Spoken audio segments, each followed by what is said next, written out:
Great. I'm a little wired today, as you can tell. If you haven't, Yeah. Good noticed, Lord. I don't know why. Why Because is it's my sunny and warm. Maybe finally. I don't know.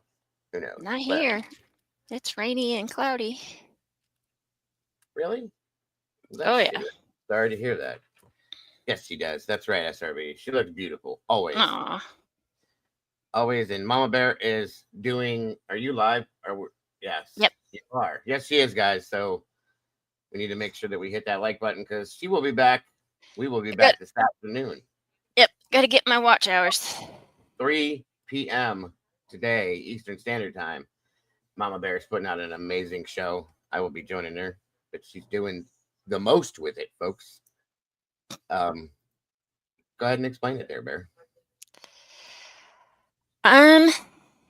So I'm gonna go over some statistics and things of the death penalty, and then I'm gonna tell you guys about a case where a guy was actually um, arrested, convicted, and executed, um, and they ended up about 20 years later finding all of the evidence that the police did not um, do, and that he's innocent. And now he's gone. You can't bring him Yep. back from that. So therefore, folks, this show, this story she just explained to you is exactly why we have been all over the Idaho 4 case about the Brian Kober situation. Exactly why. Because whether he's guilty or not guilty, we need to make sure of that because an innocent man has died already. And this has happened more than once. Okay. Oh yeah. That should not have died, that didn't commit a crime.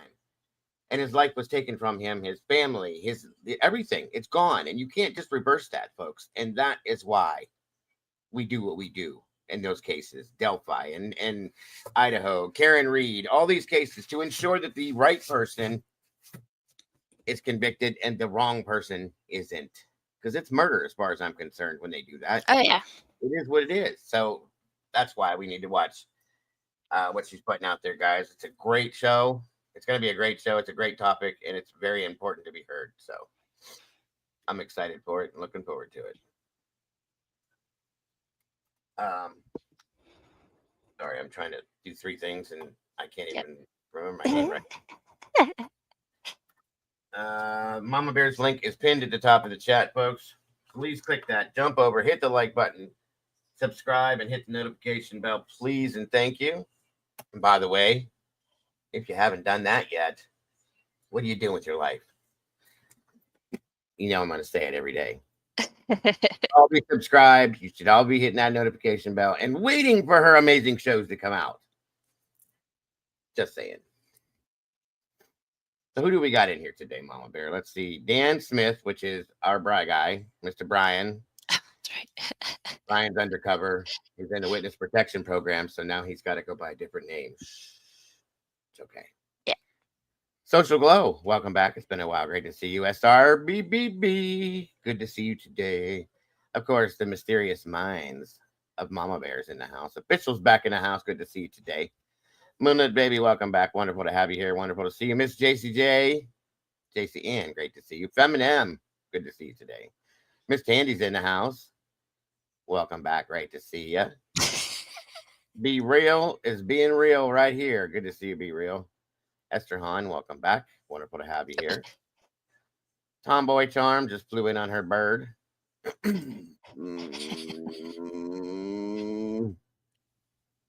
Hold on here. Moonlit Baby, wonderful to see you. Miss Jody Walters in the house this morning. Great to have you here, Jody. Great to see you today. Oh.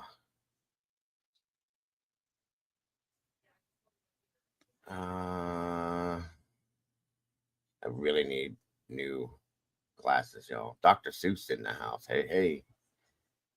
Did everybody have their green eggs in hand today? Sam I am? No way. Hey, hey. Did you see SRB's comment? No. North Carolina Mountain Man, welcome back, bro. Good to see you. Good to have you here. What did she say? It's on your side. It says the link that you have pinned brings everybody to an old live of mine, not the one right now. So fix it. Cat K, welcome back to you. Sassy Cassie, I will do that. I don't know how that happened. But Mark Schumann, welcome back, brother. Good to see you. Wait a minute, you guys. I'm sorry. She just completely floored me with that whole thing because I was concentrating on 2 other things. And I'm kind of slow. So let's see here. Show. It's like a month ago. Even. I watched my favorite show from a month ago. I don't know what the hell happened with that. Sorry, guys. Hold on. Give me 1 minute. Hold on.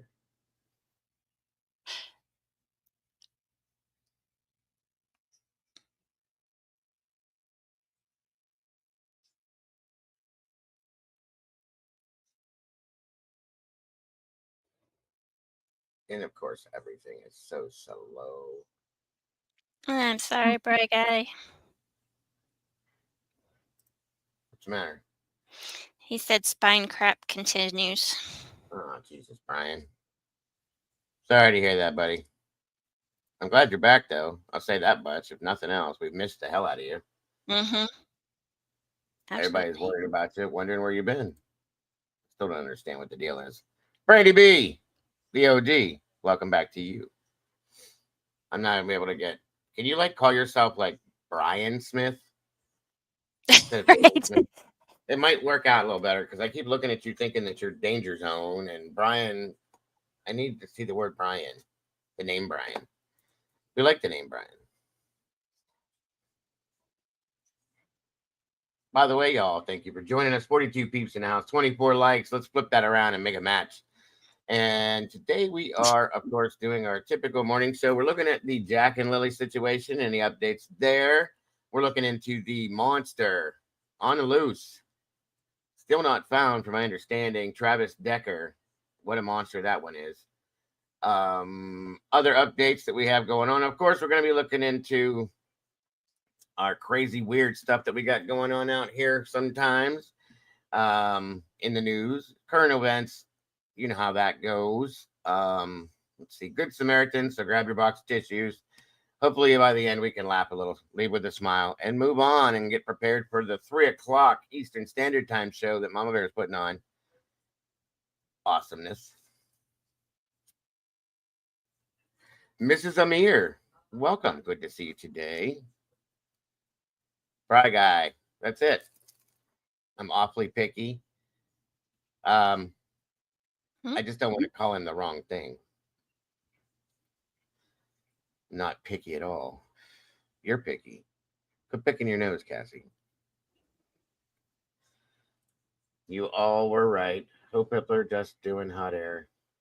Well, we'll see, Brian. We'll see what happens. This 18th hearing coming up, there could be. I don't have hopes. We'll see.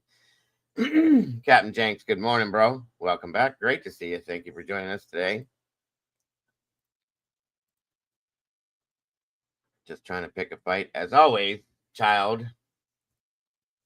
Don't make us put you in the corner, Cassie. Just because you're the youngest one in here. Time to grow up, Cass. Start acting your age. Jeez. Telling you. Miss Cat K, great to see you. Eggs and toast, Mimit said. But it wasn't green? Hiya, Idatos. There she is. Talked to her this morning over in the Outcast Dago. Great show last night for Outcast, as always, for those of you that joined us over there last night. Idatos in the house. Great to see you today. Thank you for joining us today. Yeah, that's right. Takes a village to raise a child, doesn't it, SRB? For those of you that don't catch on to that, SRB and Cassie are mother and daughter. If you haven't got that yet. I told you guys it's a family situation over here. We do it all the way around. Sure does. That's all right. We love Cassie, however she is. There she is, Miss Christy. I was hoping you'd show up today. Great to see you. Is her chicken shit ass hiding over it? See? Look how she talks to her mother, you guys. You're going to get whooped.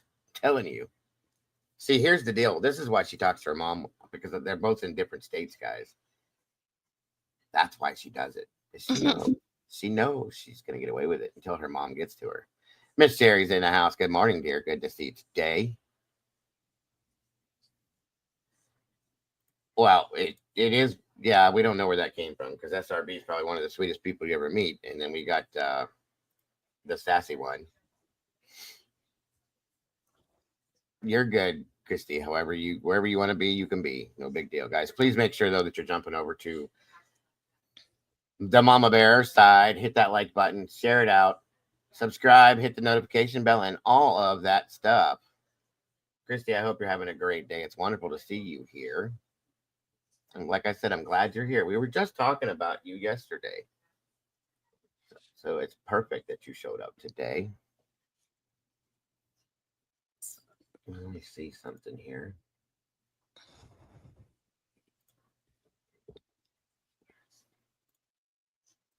And there you go. All handled now. There it is. I will put your father on a plane. That's great. I love it. She said, do it. I'm not afraid of him. She says that now. Uh-huh. And when Daddy shows up at the front door, oh, Dad, I missed you. I love you. So glad you're here. Hug, hug, hug, kiss, kiss. Congratulations, Miss Christy. Welcome to the crew. Congrats, Christy. We had a little meeting about that yesterday. I've been wanting to do this for a while. It's great to have you here. You've been with us for a long time, and we really appreciate that. I appreciate all the help. You already are a moderator, basically, in here anyway. And so we decided yesterday that it was time. So welcome to the family. Welcome to the team, and I appreciate you very much. Excuse me. I'd go toe to toe with the old man. You need to screenshot this stuff, SRB, and then show it to him. Just saying. Now we're see my kids say that too. You're an old man now. You can't handle this. You can't handle that. Blah blah blah blah. Push me. Let's see what happens, bud.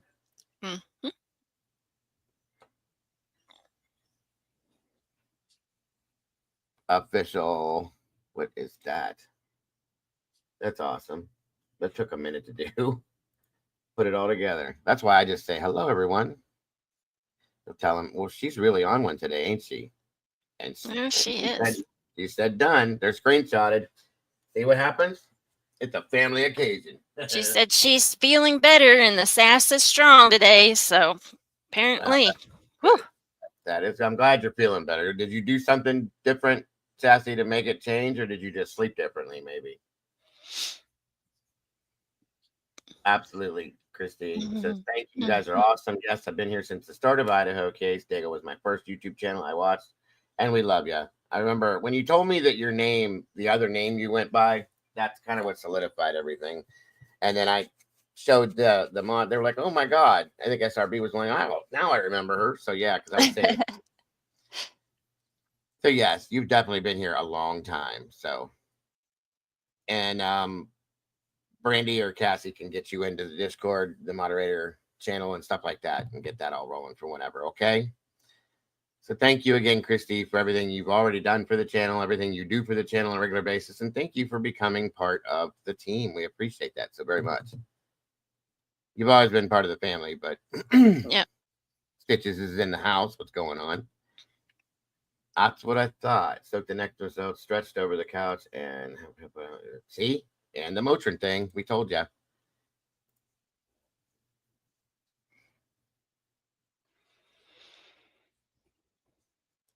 You're good, official. I love your avatar. I'm a huge Michael Myers fan. Probably my favorite horror movie ever.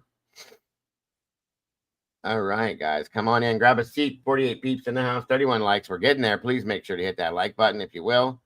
And y'all, if you want to become a meatball and jump in the sauce with the rest of us, that's how you do it. Thank you, SRB. And if you happen to have that's the original one. Yeah, she'll throw in the link if you have an iPhone too.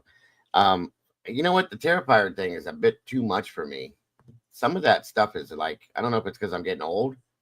I love all that horror stuff and the blood and gore sometimes, but that one, they've done some nasty shit in those movies. Hmm.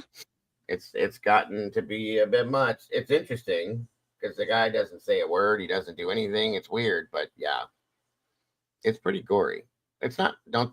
I'm not saying I won't watch it, Feminem. Just saying it's a bit gory. There's the other link for the iPhone, guys, if you need it. If you want to become a meatball and jump into sauce with the rest of us, there it is. Yeah, they are pretty gruesome, Brian. I agree. Still a little sore, but I'm able to have good. Yeah, maybe it was just like an overextended muscle or something, Cass. Hopefully it's nothing. We talked about it last night for a while, and hopefully it's just that muscular, like you said. That one, I swear to God, even my brother who's autistic blurted, "This is someone's fetish." Has to be. Yeah, that's that's great. Yeah, that's crazy shit.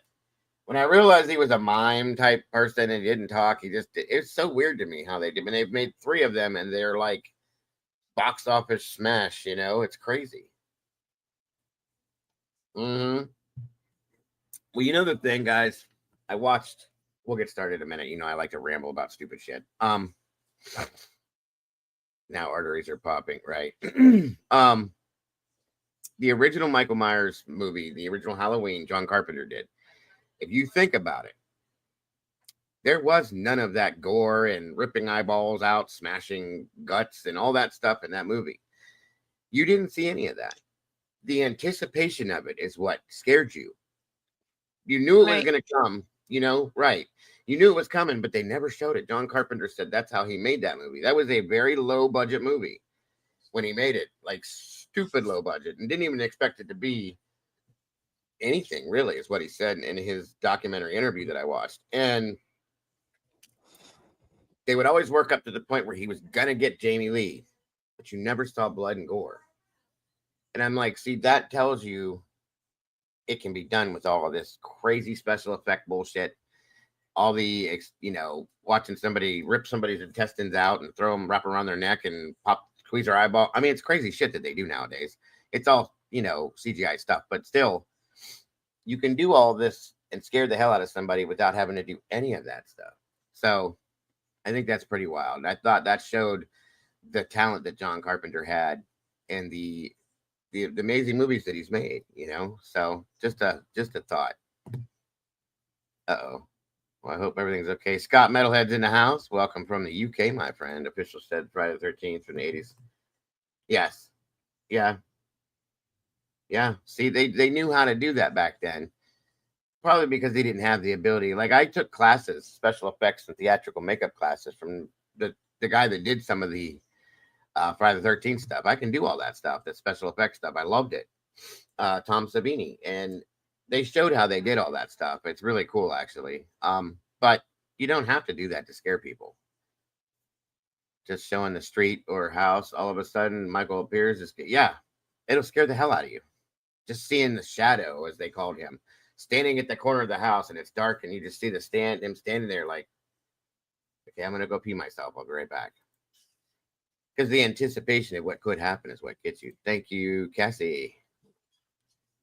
Miss Sandra's in the house. Blair Witch, great low budget movie. Yes, that was genius, Sandra.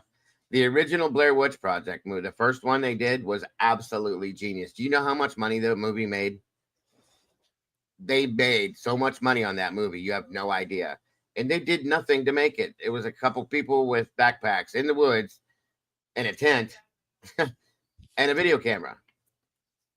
That was that movie. That's all it was. And they made millions upon millions upon millions on that movie because the anticipation of what the story was bringing scared the shit out of people. It was insane. Mark Right. Schumann. It's like, what was the one where I think it was Sandra Bullock. She's either you couldn't, she's blindfolded or you couldn't speak, one of the two. Mm-hmm. You couldn't look at these things. They were on a Yeah. boat. They were on the boat and all that. Yes, I can't think of the name of it. Can't either. Damn it. I just watched that not too long ago. She was out on the boat with her child, and yeah. Yes, Sherry, the shape. That's what Michael Myers is referred to as. Bird Box. Yep. Isn't that right? Bird Box? I think so. Yes, See. I think so. And yes, Brian, you're right. The advertising was what made it. It did. Truly did. Yep, that is what it is. Cap says Friday the 13th filmed in New Jersey. That makes sense. That's a thing to do, folks. I mean, if you have a video camera nowadays, a piece of property with an old barn on it, some woods, do your thing. Yeah, you don't have to have all the blood, guts, and gore.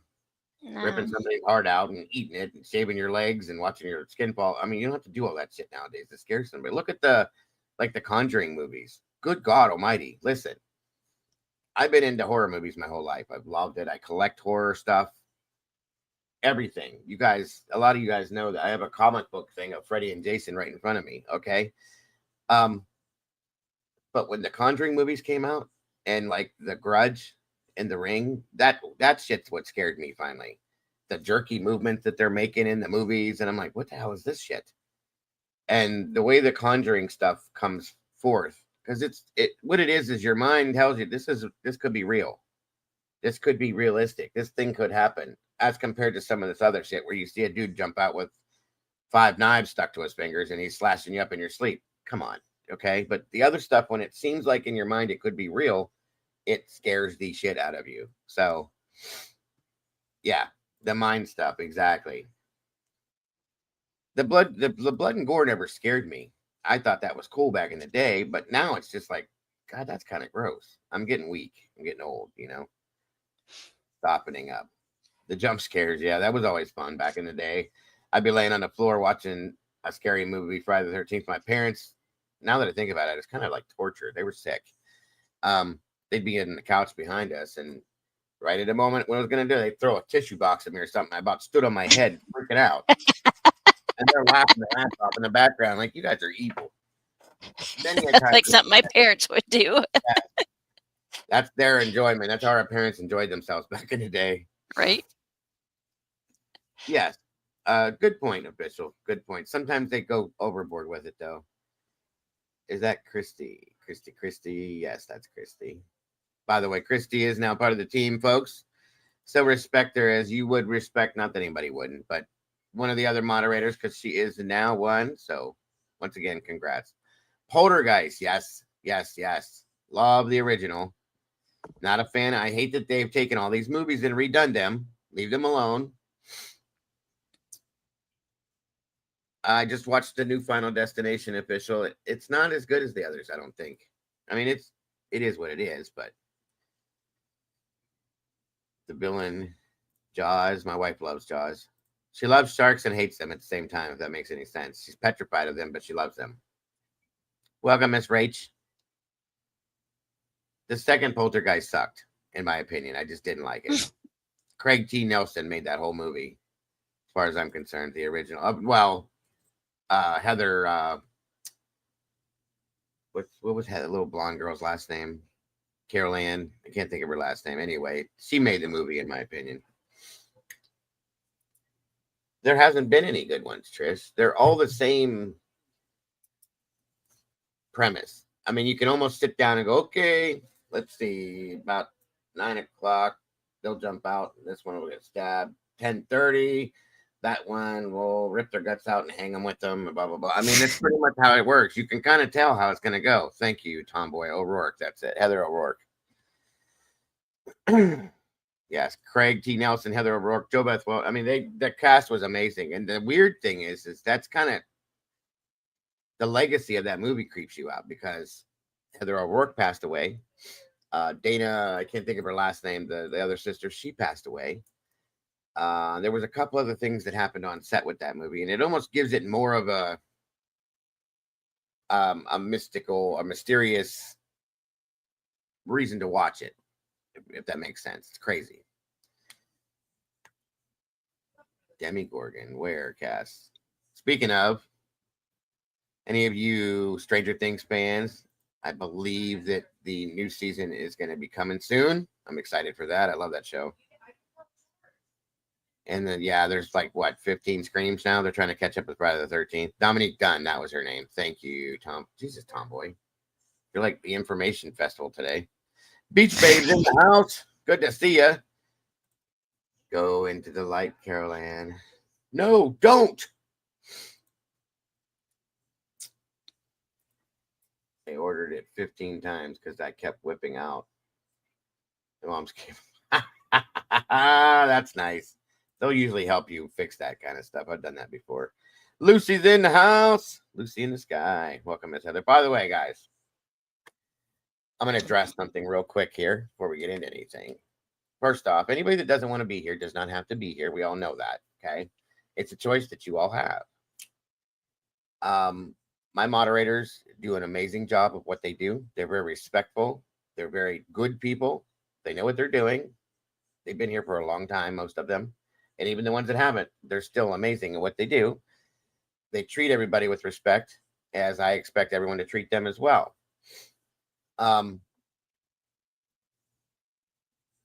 We're on YouTube, okay? We're on YouTube, mind you. My name on my channel is Dago. My real name is Joe. Mama Bear's name is Mama Bear. She doesn't choose to put her real name out. And most other people don't either. That's why it's YouTube. You don't have to use your real names. And people got upset about this, I guess. Somebody did at some point. And it doesn't make any sense to me. Why? Why do you need to use your real name? It's your choice to do what you want to do. So there's no reason to get upset with a moderator for that. In turn, one of my moderators asked somebody to stop a couple times, and that person was removed, okay? Because we don't do drama in here. And any way that they can, they don't do these things on their own. They're told to do this by me and Mama Bear, okay? Yep. They don't make their own decisions to do these things. After the fact, they do. When they're told, they know what their job is. They know what they're supposed to do. They do it like they're supposed to. So it's not anything they do. It's what we want them to do because we don't want drama in here. We keep it that way by doing that kind of stuff. And there's no reason for confrontational things to happen between people. We respect each other. If that can't be done, then, you just don't want to be here, obviously. So for anybody that doesn't understand how that works, that's how that works over here. It makes for a very nice community. That's why this community is such a great community. That's why these people are such great people, because we can do that without bringing drama to each other. So I just want to say that. And I want to thank my moderators again for doing the amazing things they do. So no, they've done nothing wrong. They do nothing wrong. Everything they do is because we tell them to. So please understand that, guys. And they do it amazingly. And I'm very grateful and proud of every one of them. Rhode Island housewife in the house. So that's all I wanted to say, folks, just to get that out of the bag. And when there's an issue here within this channel, by the way, if there is one, I'm here. Mama Bear's here. Okay. We talk here on our channel about things. We don't go to other people's channels and take business over there because that's their show. I don't want to ruin their show with business that we have. That's just not how we do that. Just as much as another creator would not come in here and bring any business they have in here and try to ruin our show. That's not how you do that. We're all adults. Okay. We act like adults. We treat each other like adults and we have a great time with it. That's all I'm saying. Okay. There's only a couple rules in this channel at all. And that's respect yourselves, respect each other, and respect the moderators. That's it. I've been saying it from day one. You don't even have to respect me. I don't care. Respect them and Mama Bear. And that's all that matters to me. Now they'll tell you different. They won't allow for that. For anybody to disrespect me. They don't like when I say that, but it is what it is. That's all I'm saying, folks. It's very simple stuff. I'm 50 years old. I'm not down with the middle school bullshit. Okay. We're here to talk about true crime. And on the morning show, we talk about a little bit of everything because that's what we do. And a lot of people seem to enjoy it. Otherwise, you wouldn't be here. But there's no reason for drama. There's no reason for tension between people. If you don't like somebody, don't talk to them. It's that simple. And vice versa. There's many people I don't care for. I just don't talk to them. And you can be in a room with somebody with 35, 45 other people and avoid somebody. You don't have to go back and forth, make snide comments, none of that stuff. You just leave it be. That's all. I don't feel young, official, but thank you. But anyway, guys, I'm just gonna leave it alone at that point. That's all I'm gonna say. Everybody is always welcome here. My door's always open. There's people that have left and come back, people that we have taken out and they've come back. I give people many chances. My moderators don't because they see these things happening as often, more often than I do. Okay. So they get tired of it. They're always very respectful, though, folks. Always. They're very good at what they do, very respectful. They're very good people. And if they weren't, I wouldn't have the repeated emails and comments and over and over and over again about how amazing they are. Yep. So one person thinking they're a certain type of way as compared to 10,000 people, sorry. Anything, Mama Bear? Nope, you said it perfectly. There's also the ignore option that you can right click on a person. Agreed. Agreed. So that's all I gotta say. I love and adore every one of you that comes in here. I appreciate you with every ounce of my soul, folks, for being here. But not if I have to deal with that. That's all I'm saying. And you guys are better than that anyway. 99.95% of this community are just amazing. There's a couple people that pop in and out of here that are irritating, that do this, do that. So just don't pay attention to them. That's it. So that's again, I want to thank every one of my moderators for doing the amazing jobs that they do, for the support that they give us, for the love that they show to this channel, to myself, to Mama Bear, and to all of you, because they are those amazing people. So thank you again to all of you, and God bless. We appreciate you very much. And I think that'll do it. Anybody I may have missed? Let me see here. I don't think so. So we're gonna get to moving. That's right. Thank you, Christy. See, there she is, starting her duties already. Cute, chat, classy. That's right. Nothing but, guys. That's why this community stays the way it is. Meg Peas, welcome back to you. Good to see ya. I think I got everybody. If I didn't, I will catch up. So, again, guys, we're still following the Jack and Lily Sullivan situation.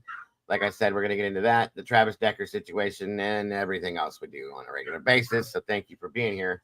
Give me one moment. I'm going to go ahead and get things rolling. And Stuart Jones, good afternoon. Good morning. Good to see you. Give me one moment, Mama Bear. Let me get this going. Talk or whatever. Go for it, please. Me? Talk? What? Yeah. Hi, guys.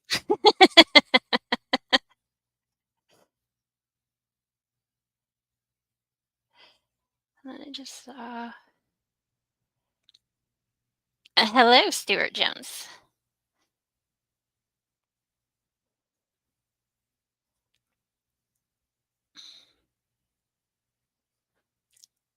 Yeah, we have to remind him every once in a while, Sherry.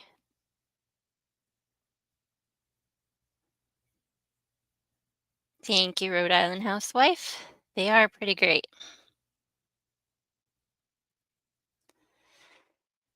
Bri, you and me both.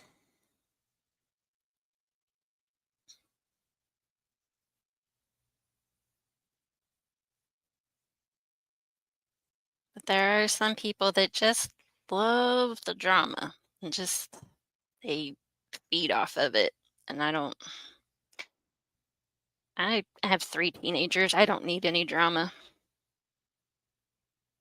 Just saying.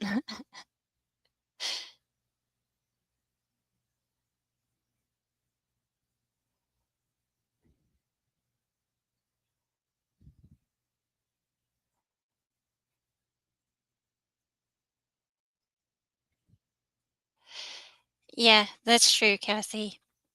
It's easier to talk smack behind a computer screen or on a keyboard than it is. 100 degrees in New Jersey. Holy moly. It is. Here in Indiana, it is 70 degrees. It's cloudy. It's raining. And I was trying to see. So the humidity must be high because it says it feels like 76. Ew. Yeah, the humidity is 93%.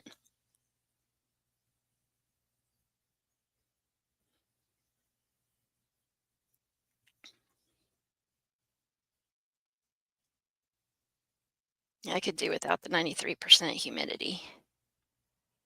Is that genetic when they all happen to have the same? Right. I agree, official. It must be.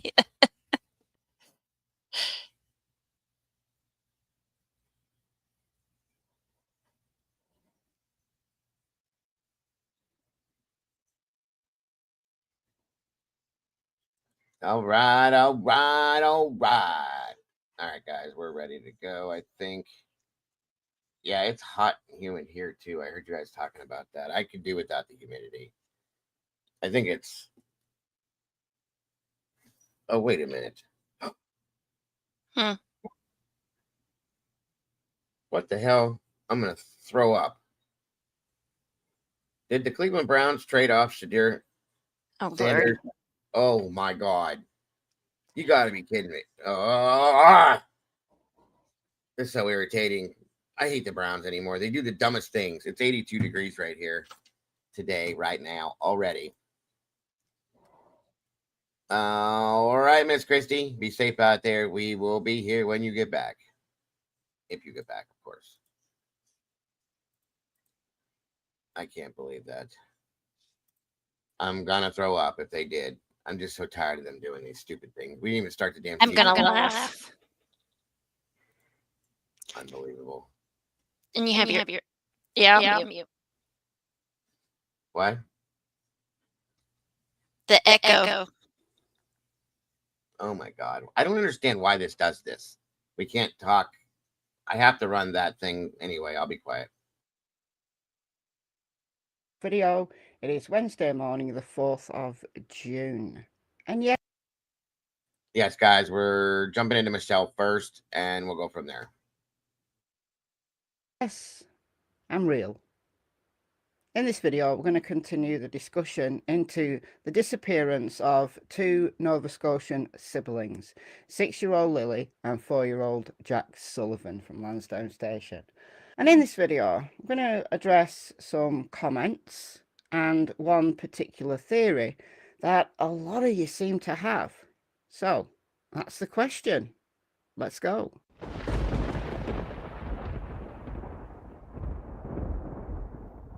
Before we get into that, I just want to highlight that there has been a vigil for Lily and Jack.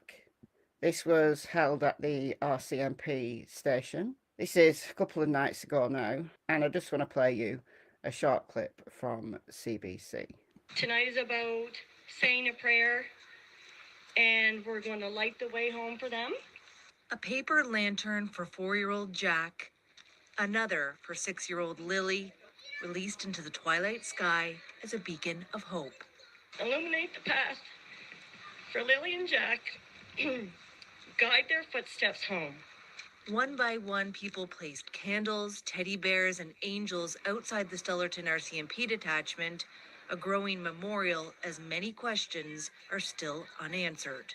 Investigators remain committed to exploring all possibilities surrounding the children's disappearance. We want to thank all those who provided tips and information. Please know that we're fully engaged in finding out what happened to Lily and Jack. Some family members of the two children looked on as dozens of community members showed they care. It's like every parent's worst nightmare. You don't ever want to have to ever go through something like this. And I think it's good to show them that their community is here for support if they need it. Search and rescue volunteers have scoured a total of 8.5 square kilometers surrounding the children's home. The latest search happened this past weekend when crews focused on a pipeline trail where a boot print was previously found. Tell me what that's been like living here in this community and having to watch this unfold day after day. It's hard because with Facebook, you're on Facebook every morning, check and see if there's an update. You go to the RCMP site to see if there's an update, and then you hear about searches, and your heart just breaks every time because you pray that today will be the day that they bring them home. Yeah. Every day you think, let today be the day. I do exactly the same thing. And I'm many, many miles away. many miles away in a different country, and I do the same thing. When I cover a case like this, I get really invested in it. So I check multiple times a day to see if there's an update, to see what people are saying, just anything, just grasping at straws, because I have absolutely no idea what happened to Lily and Jack Sullivan. I don't have one theory. And a month down the line, this is so unusual for me not to have any idea. Normally by now in a case, I've got a dominant theory that I don't necessarily stick with.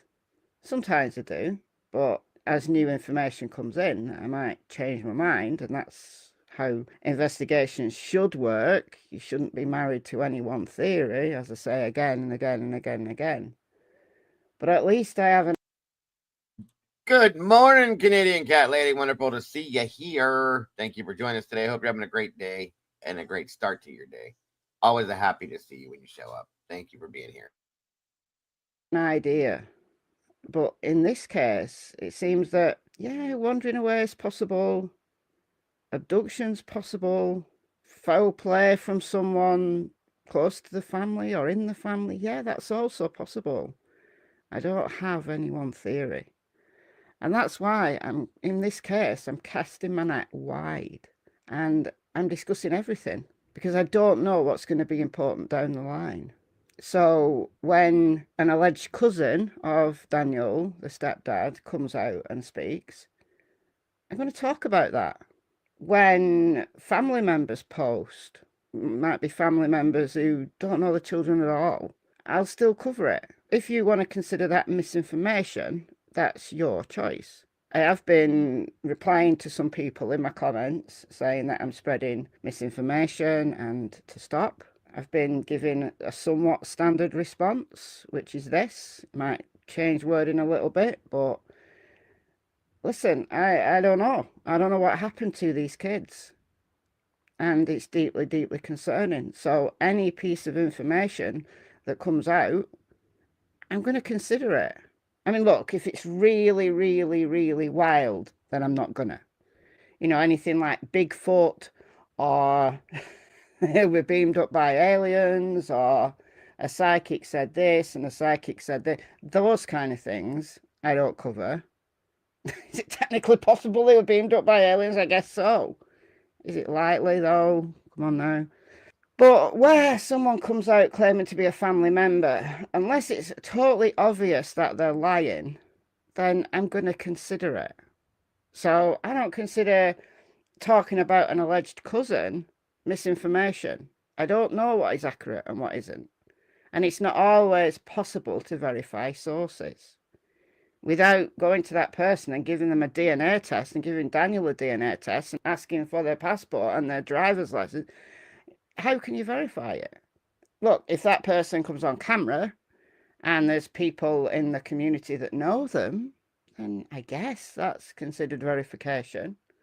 There are people in my comments who've said, yeah, that's Logan. And yeah, she is Daniel's cousin. There are some local people who are watching. But then, I don't know they're telling the truth. How do you know they're telling the truth? I'm going to cover the stuff, whether you like it or not. Sorry. I always have that caveat, this is unverified. I'm not stating this as a fact. And it's up to you, the audience, to decide whether or not you're going to consider that information important or not. And if you don't consider it important because you don't think it's truthful, that's fine. I like you anyway. Unless you're really rude, and then I'm just going to block you. But I like differences of opinion. I invite comment. I say at the end of every single video, what do you think happened? What do you think? What are your thoughts? Say those things every time. So anyway. Okay, so I want to get into this theory that a lot of people, especially yesterday, have said. There's a variation on the theme, but they're all along the same lines. And honestly, I can't discount it. I can't discount anything. But why? Why would she do this? Let's explain the theory if you don't know anything about it. So the theory goes something like this, that Malia, the children's mother, has planned the children's disappearance so that she can go back to the reservation. I believe you call them reserves in Canada. she's arranged it with her mother to go back to the reserve and take Lily and Jack with her. So they've orchestrated this quote-unquote disappearance. Why would she do that, though? If she wanted to leave Daniel... See, this is funny because this is something we've talked about here. And Alicia actually has said what she's getting ready to say here in a second. I think if this situation is what it is, there's a different angle to it than just leaving him. Is why it would be if it was. Because she's right. Michelle's right. Alicia was right. If you wanted to leave him, you just leave him. You know what I mean? It's not just that. There's something else going on with this, I think. So if it was premeditated, if it was something they planned, her and her mom, because I'm telling you, her mom is involved in this somehow. If that's the case, okay, that's just my opinion. But if it's not just to leave him, there's something else with this, because it would be. Alicia absolutely hit that on the head the other day when we talked about it, and said if she wanted to leave him, she'd just leave him. You don't have to go through all this to do that, which is very true. Okay. There's something else on the backside of this that's attached to it. I don't think that was the plan. I don't think the plan was to get away from him initially. I think it was something altogether different that just played into it when her mom got involved. And so there's something there that I like I said, I've been saying this for a couple of days. Can't put my finger on it, but it is a theory, a really big one now, that's been bouncing around because of the way things are playing out, you guys, the way things are showing themselves to us. It just looks like it's so strange how she like she took off. She left in the middle of a press conference. She's not been back. She hasn't said a word on the media. She hasn't done anything. She just poof. She's gone. She's in hiding. And it was just kind of convenient how it all played out. Her mom showed up and this and that and blah, blah, blah. And this guy, and I truly feel bad for this guy at this point, you guys. If I turn out to be wrong, then I was wrong. But there's a lot of us, I think, at this point are like heartfelt sad for him, okay? Because he's been the only one that we've seen that has genuinely seemed to put forth any kind of effort into finding these kids from day one. Any kind of interviews that he's done them all. She's not done but one. He showed emotion. She hasn't done that.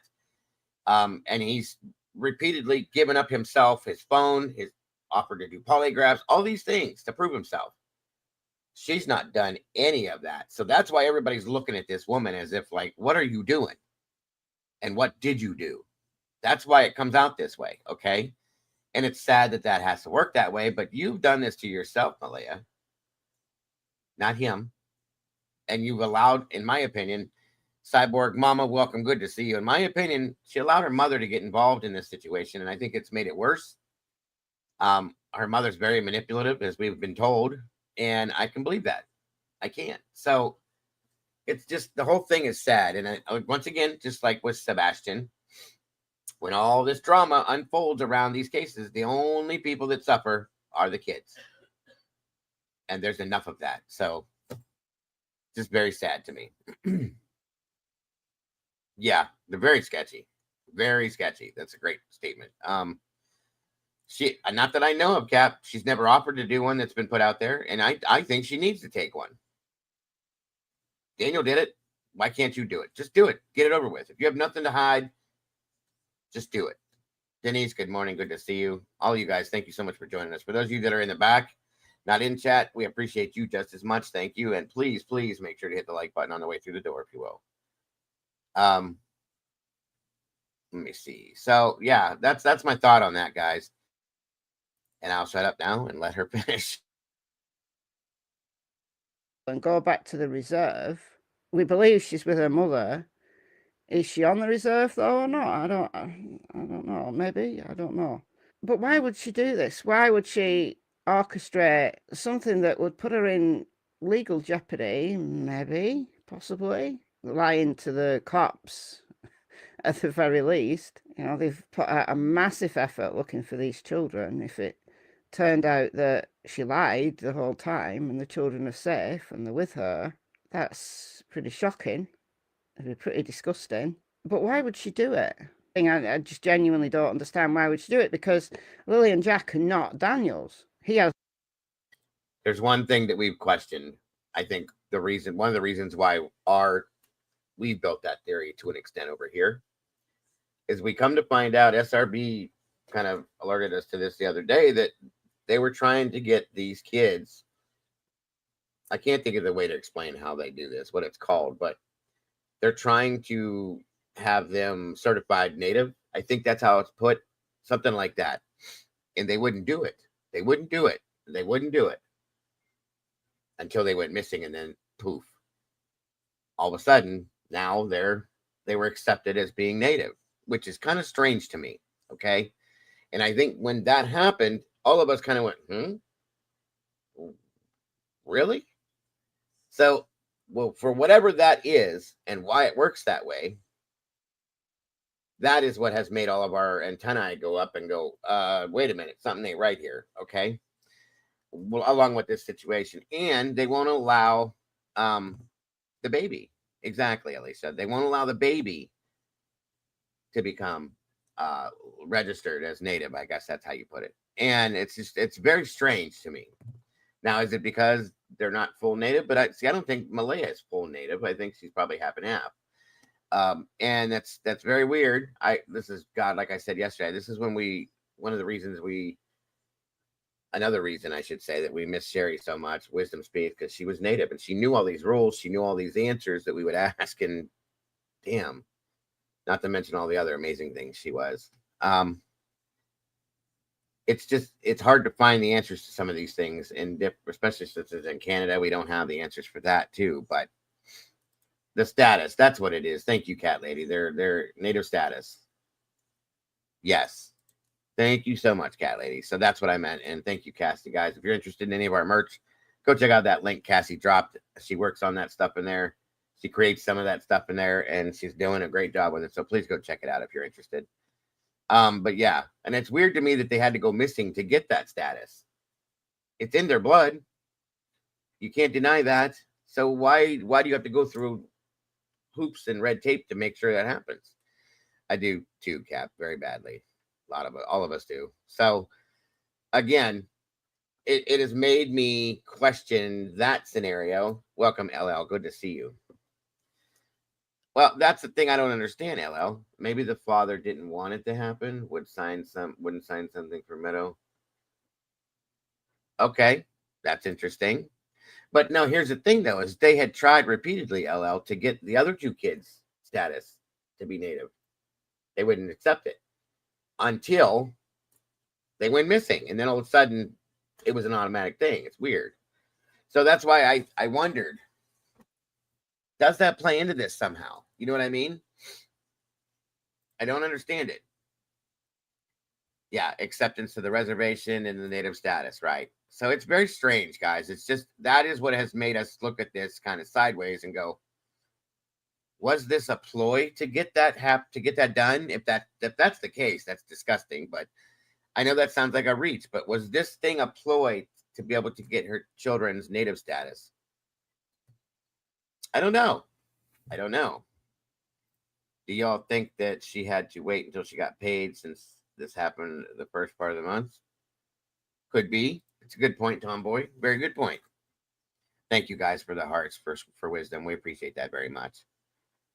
Always in our hearts. She'll always be here. Has no parental rights. They're not married, so he has no parental rights over Lily and Jack. So if she wanted to leave, wouldn't she just leave? And you might say, well, he does have parental rights over Meadow. Yeah, okay. No, but I believe it's possible that she got like a monthly check or something, possibly. And that's probably what Tomboy was talking about, at least I believe.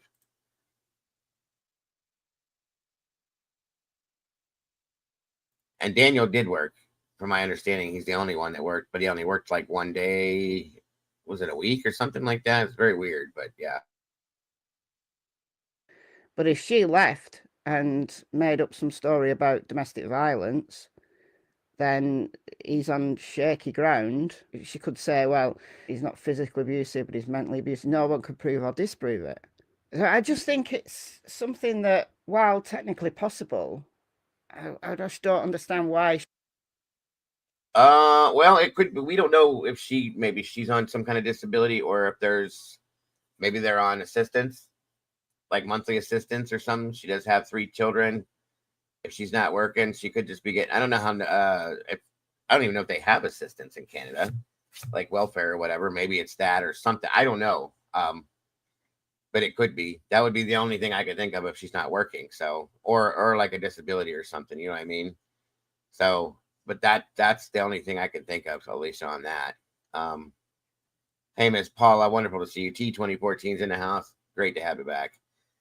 She would get a set amount a month per kid about the 20th of the month. Ah, okay. Thank you, T. Great to know that.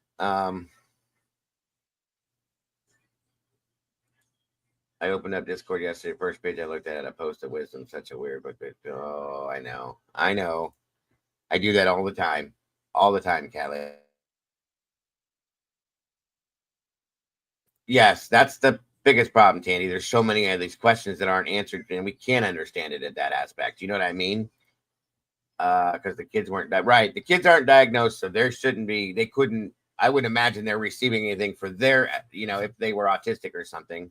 So it's got to be for her or for like a human services case or something maybe. The assistance thing, yeah, it's the only thing I can think of, Elisa. Truly. Yes, Mama Bear definitely has that issue too. Correct, Mama Bear, with the narcolepsy thing, right? If she's still here, she might have stepped away. Yes. Yeah, I didn't know if you knew Official has that too. Really? Yes. I hate dealing with narcolepsy, and Dago mentioned that Mama Bear has it too. Wow. That's cool. Cat Lady said, basically, because Cat Lady's in Canada, of course, it's social assistance or disability, which is the same as welfare. Okay, that's what I wondered. Thank you, Cat Lady. All right, on we go. She would do that in those circumstances. Another theory related to that. Well, I guess Rach has it too. Well, geez, guys, we need a channel in Discord for it then. You guys could talk about all of it in there. Which I do find intriguing, is that the grandma planned it.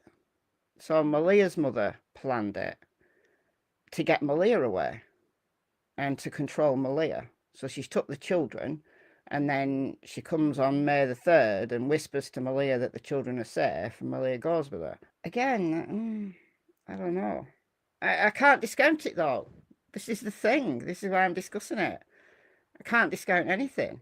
We just don't have enough information at the moment to discount anything.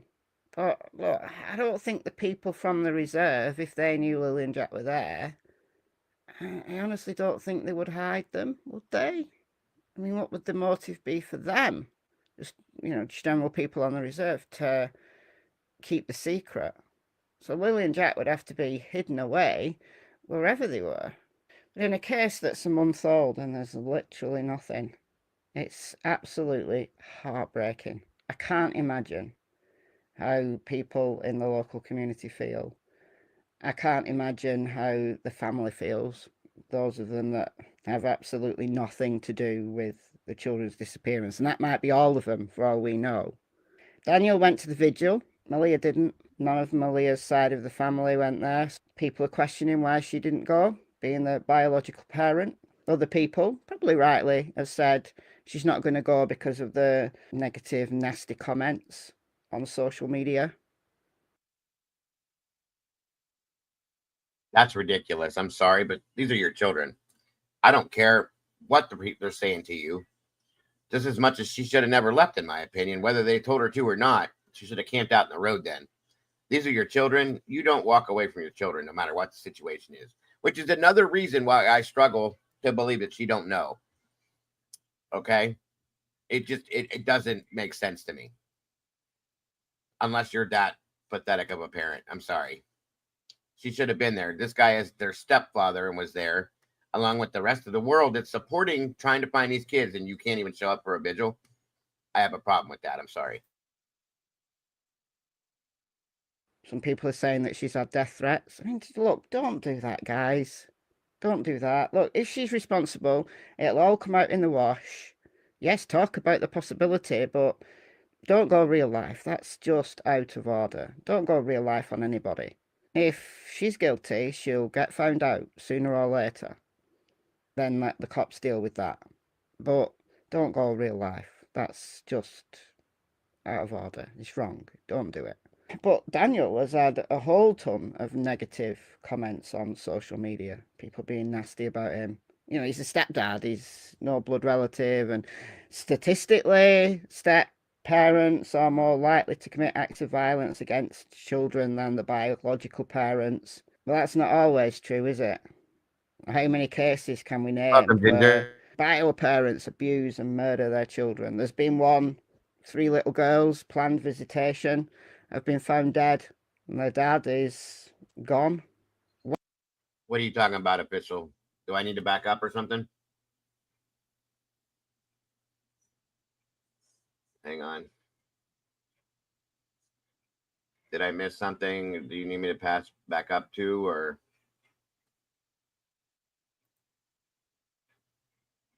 Wonderful to see you, Ginger. No? I think she's being held against her will somehow. Her mother is you know, it kind of comes off like it could be like, I think she's being manipulated or threatened or something's being held over her head.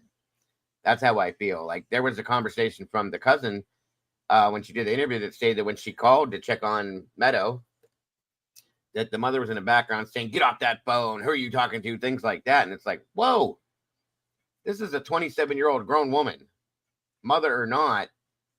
At some point, you need to step back and leave this person alone and let them live their life. Okay. Unless you think you're protecting her from something. And if that's the case, there's a different way to do it. This ain't it. So it's unbelievable. Unbelievable. Why? On a planned visitation? Why? And then you've got those who murder their kids and then lie about it, like Lilani Simon. There's so many. Well, there's many, many, many thousands of bio parents across the globe that abuse their kids. It doesn't ever get as serious as killing them, but they abuse their kids. Yes, some step-parents do, but there's some fantastic step-parents out there, and we can't forget that. Is Daniel innocent? I don't know. I just don't know. I do have red flags, but I'm not going to say he did anything without any evidence whatsoever. And in this case, there just isn't any evidence. The boot print is all the searchers have to go off. They don't know whether it's Lily and Jack's. I mean, that's one big difference between this case and the Summer Wells case. I mean, I myself have said that this case is the Canadian version of Summer Wells. It's very similar in a lot of respects. Then 5-year-old Summer Wells just disappeared from outside of her home on the afternoon of June 15th, 2021. And yes, in a few days' time, it will be 4 years for Summer Wells. Her parents have been controversial. The case had a lot of attention. It's all died down since Don Wells stopped coming on the internet at night, being drunk and having a poop on camera. And oh, dear God, do you remember all that? Dear God. But there is some potential evidence in the Summer Wells case. I've talked about the footprints a lot, and you had to be really deep in the case in the early days to know about the footprints. And one neighbour who used to live here, he doesn't live there anymore, reported on social media. So again, this is social media report, but we do have something to back this up. On June 19th, which was the Saturday, so 4 days after Summer disappeared, a search dog alerted on a child-sized bare footprint, and we believe that Summer was barefooted when she went missing. And then there was another footprint found here on Mary Sexton's land. And there's been numerous scent alerts talked about as well. But we do know that something went down in this vicinity on the 19th. No, not yet, Demon, sadly. And welcome, brother. Good to see you today. Because there was an all-night search, 19th into the 20th. And although the TBI have never confirmed that it's because of the footprints, they just said that they were following up on a lead. You know, the locals. She's talking about Summer Wells here at this point. Just so you guys don't get confused. know the reason for that all-night search was because footprints were found that they believe were Summers. Dave Rader from EquiSearch, very well-respected organisation, discussed that all-night search and the theory that the searchers had that night. Talked about it numerous times in my Summer Wells videos. Go and check out my Summer Wells playlist. I've got hundreds, literally hundreds of videos about Summer Wells, some of them about the footprints. But in Lily and Jack's case, that boot print, there's no scent associated with it. So it could be anybody's. Could be Lily or Jack's and an old footprint if Daniel walked round the woods with them. You know, this gas pipeline, is that a trail there so you can walk down it? Just don't know. There's just nothing. So I'm going to continue covering the case like I'm doing now. So if you like it, great. Thank you for watching my videos. If you've not yet subscribed and you like my videos, please do. I'm trying to get to 100,000 subscribers by the end of this year, and I think it's doable. About 12k to go. So if you like my videos, if you've been watching a few of them, then please do subscribe. It's free, completely free. Just click the subscribe button, that's all you need to do. And if you don't like the way I do videos, then no one's asking you to watch, are they? Just subscribe anyway, why not? Let me know your thoughts in the comments, and I'll see you in the next video. Bye, guys. Thanks again, Michelle. Guys, yeah, there's her link if you guys haven't yet subscribed to her. I'd love to be able to help her to get to 100,000. That'd be awesome. She's been out here for a long time. She's done some great stuff. And I think she deserves it. So please jump on over, hit the subscribe button if you haven't yet. Hit some likes over there for her videos because she's really helped us out through this case with the videos she's put out there. So I think she deserves that. There is her link in the chat right there, and I appreciate that, guys. So that's what's being said there from her. Also, I got a couple more things on this, and then we're going to move on to another conversation.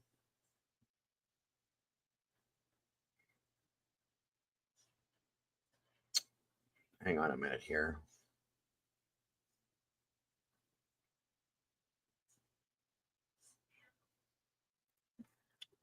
A minute, guys.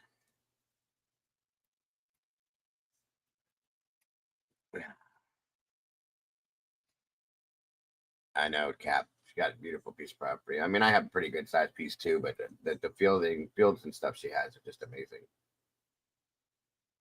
Hang on here. I love her dogs too. Her dogs are pretty awesome.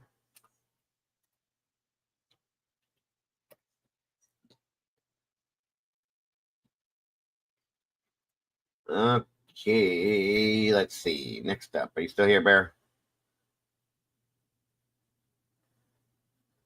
Yep. What do you think about this so far?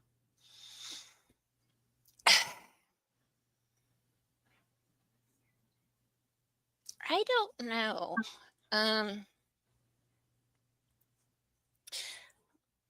Like I said the other day, there's something fishy. I don't know what it is, and I can't put my finger on it. Right.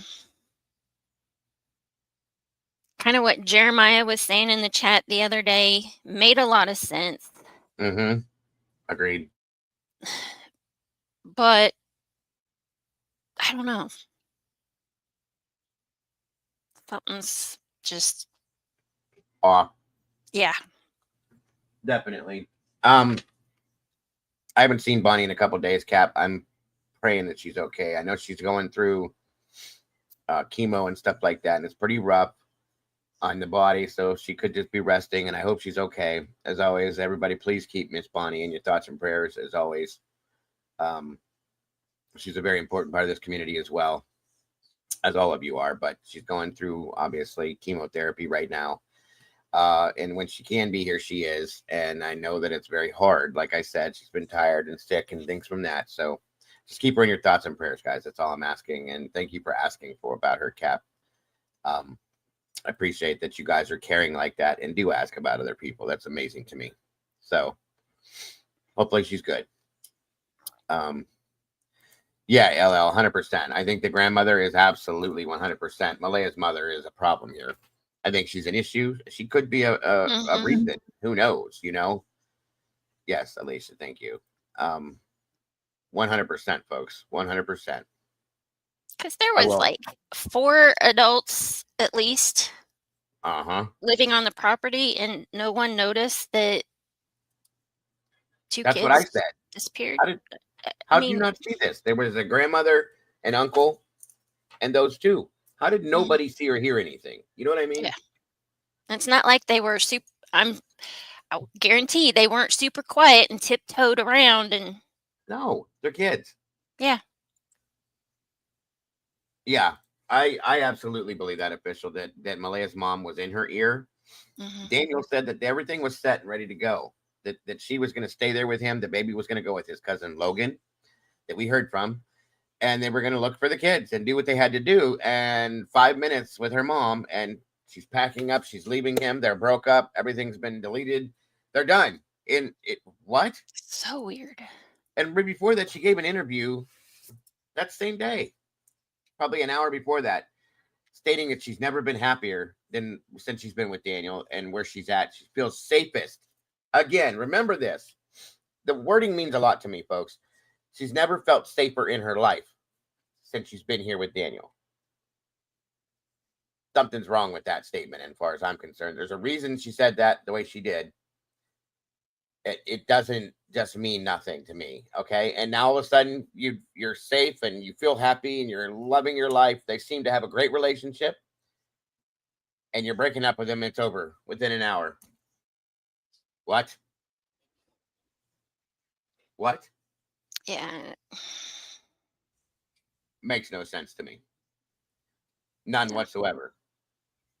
And like I said, I feel really bad for Daniel, and I'm trying to support him as much as I can at this point, because he's the only one that's shown any genuineness about this and any kind of emotions. Like I said, me as a father would have been a ball of shit crying over this, okay? Bawling. I couldn't talk to people. And I don't like the way it's happened, okay? He's been made to look like this bad guy. He's been made to look like he's done stuff wrong, the way that she broke up and left him, and this, and I just don't see it that way. Hey, Murky Piglet, good to see you. Good Trouble, welcome back. Grateful to have Hey, you all here Murky. today. What's that condition? Something by proxy? Munchausen's. There you go. I was like, mum. Munchausen's by proxy. Yeah, I know what you're talking about. Hello, everyone. Good to see you in the True Crime Cafe with Big. I just want to share for the trolls. My real name is Bacon Strips. Sounds good, Bacon. Good to see you here. Always love having you here, Murky. Thank you for joining us. I'd love to have Daniel here. I truly would, Demon. I'd like to give him a place to put his voice out there, another place to explain it, to help to get the kids' names and stuff out there. He's always got, as far as right now, from what I know, from what I've seen, he's definitely welcome to stop in here. If he'd like to do have a conversation, I would absolutely welcome him, just so that's known. Bacon. Them kids was outside on a regular, and that's why the other adults took no notice. Good point, Stuart. Very good point. Very good point. I just can't understand what happened. Well, I'm not judging her as much trouble as I am her mom. Okay. I just don't understand why. I don't know what goes on in her mind. We don't know if she has issues herself, maybe. Okay. But if she doesn't, then you need to step back and tell your mom to mind her business and do what you need to do. Okay. And I've never seen anybody control an adult child like this ever. This is crazy. And it just doesn't make sense. So I almost wonder if the mother has something over her head, if she's threatening her somehow. I mean, it just doesn't make sense. So hopefully that'll come out and it'll make it a little bit more understood. Are you leaving us already? Everyone have a great day. I feel like this is a conversation for me to be a part of. I'm confused, cat lady. Or yeah. Not to be a part of, maybe. Okay, are you not comfortable with the case, cat lady?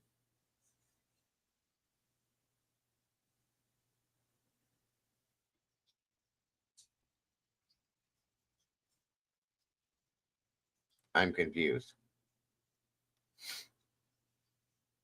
Hmm. Okay, well, I'm sorry if there's anything that upsets you, cat lady. I hope not.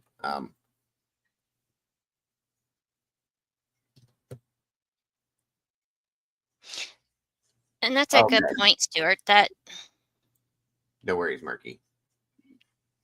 could be part of it too. They were outside on a regular, so that's why nobody took any notice that. Yeah. Yeah, definitely makes sense in that aspect. But then, But kind of like what? what official said, if you don't hear anything, that's when you go check on them. Yeah. Because Yeah. as long as they're making noise, you know they're okay. Well, my biggest issue with this has always been if those kids were awake, they should have been up with them. At least one of them. Okay. That's bugged me from the beginning. So I don't know.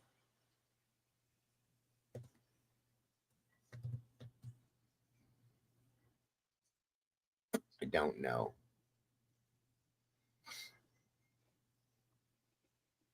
On we go. All right, let's see what we got going on here. This came out 9 hours ago.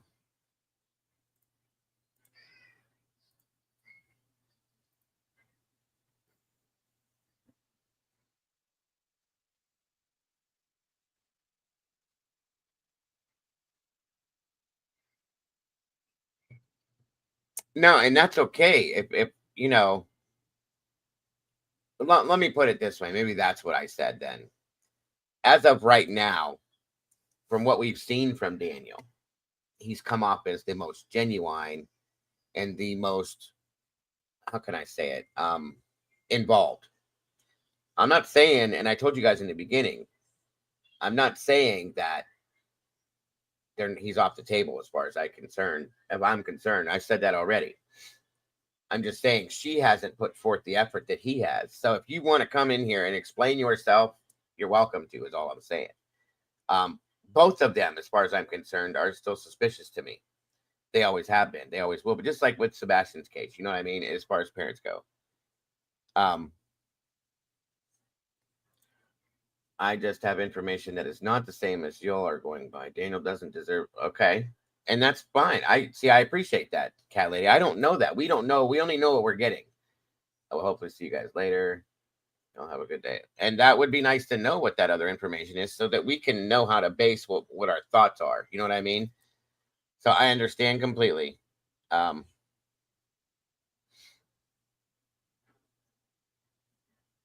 I'm not saying he deserves a pass. And like I said in the beginning, people can be, what's the word I was looking for? People have the ability to pull the wool over your eyes sometimes, which is why I've always said they're both on the table. As far as I'm concerned, it's suspicious either way. He has just been the one that has shown us the being more genuine, bonus. Like I said before, you guys, it could all be bullshit. He could be deceiving the whole world with what he's doing. So if you want to come in here and explain yourself, give us the opportunity to kind of judge it for ourselves based on what you say, then come on in. If not, so be it. She can come in here too. She won't do it because she hasn't done anything. But, I want to hear what they have to say. Plus, it'll help to advertise, if you really want to find these kids, what's going on. So,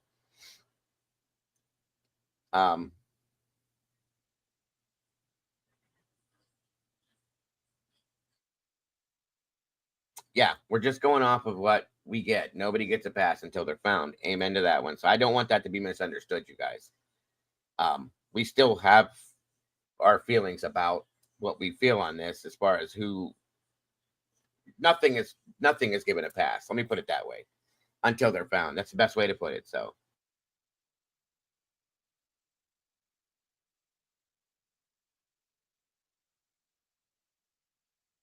has always been off with the behavior of the mother of missing siblings, Jack and Lily Sullivan.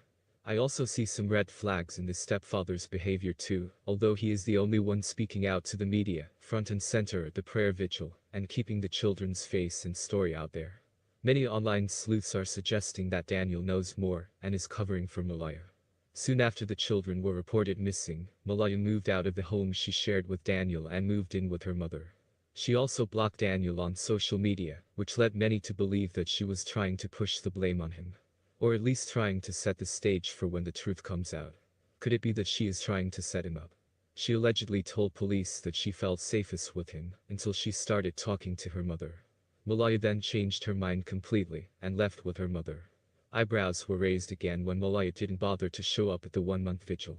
Well, Daniel has now spoken out, and what he had to say is very interesting. Apparently the grief has been overwhelming and online speculation hasn't helped. He asked that people put their focus around Malaya and towards the kids. He wants everyone to stop attacking Malaya because her mental health will be reflected on their daughter, Meadow. He doesn't want anyone attacking Malaya anymore. Pictou County Warden, Robert Parker, says he understands a vigil may seem premature to some, but he feels it shows how deeply the community cares about Lily and Jack. Daniel went on to say that even after a month, it doesn't get any easier. Your focus outward around Malaya and toward the kids. Don't attack Malaya because her mental health is, it's going to be reflected on her daughter. So I don't want anyone attacking Malaya anymore. The county's warden says he understands a vigil may seem premature to some, but it's a sign of how deeply the community cares. Okay, let's see here. Hang on.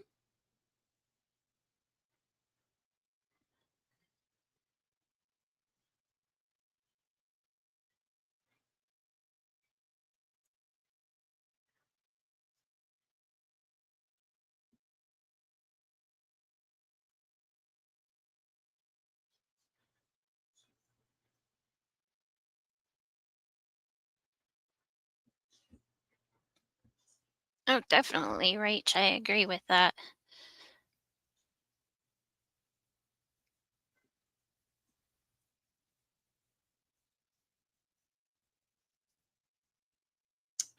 One second, guys. On my way, Cass. All right, this was dropped. This is one of the guys from the behavior panel. Greg Hartley. I don't know if you guys remember him. He's actually the one that I like for the panel out of all of them. I'm going to run this real quick here just to give a quick, not all of it, some little bit of a insight into what he believes or thinks on this.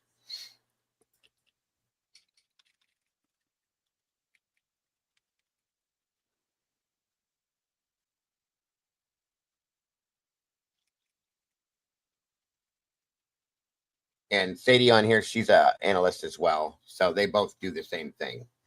I believe she's a psychologist. I think so. Don't quote me, but I think so. Let's check this out here real quick. A bit of it. Red flags. Yeah.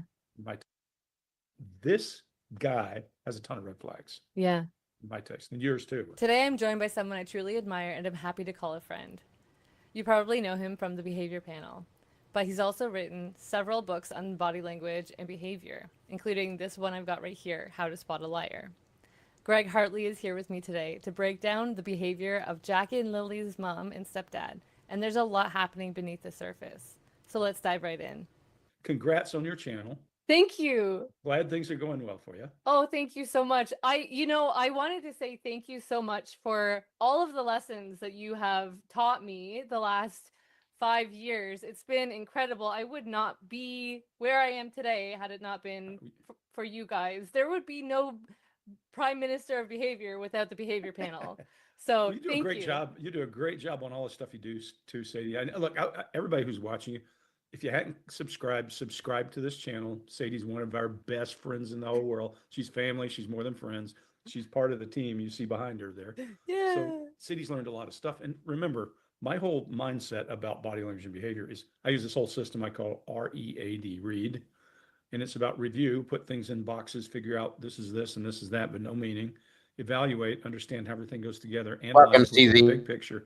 and then take your knowledge, that D piece, take your knowledge and decipher what it means.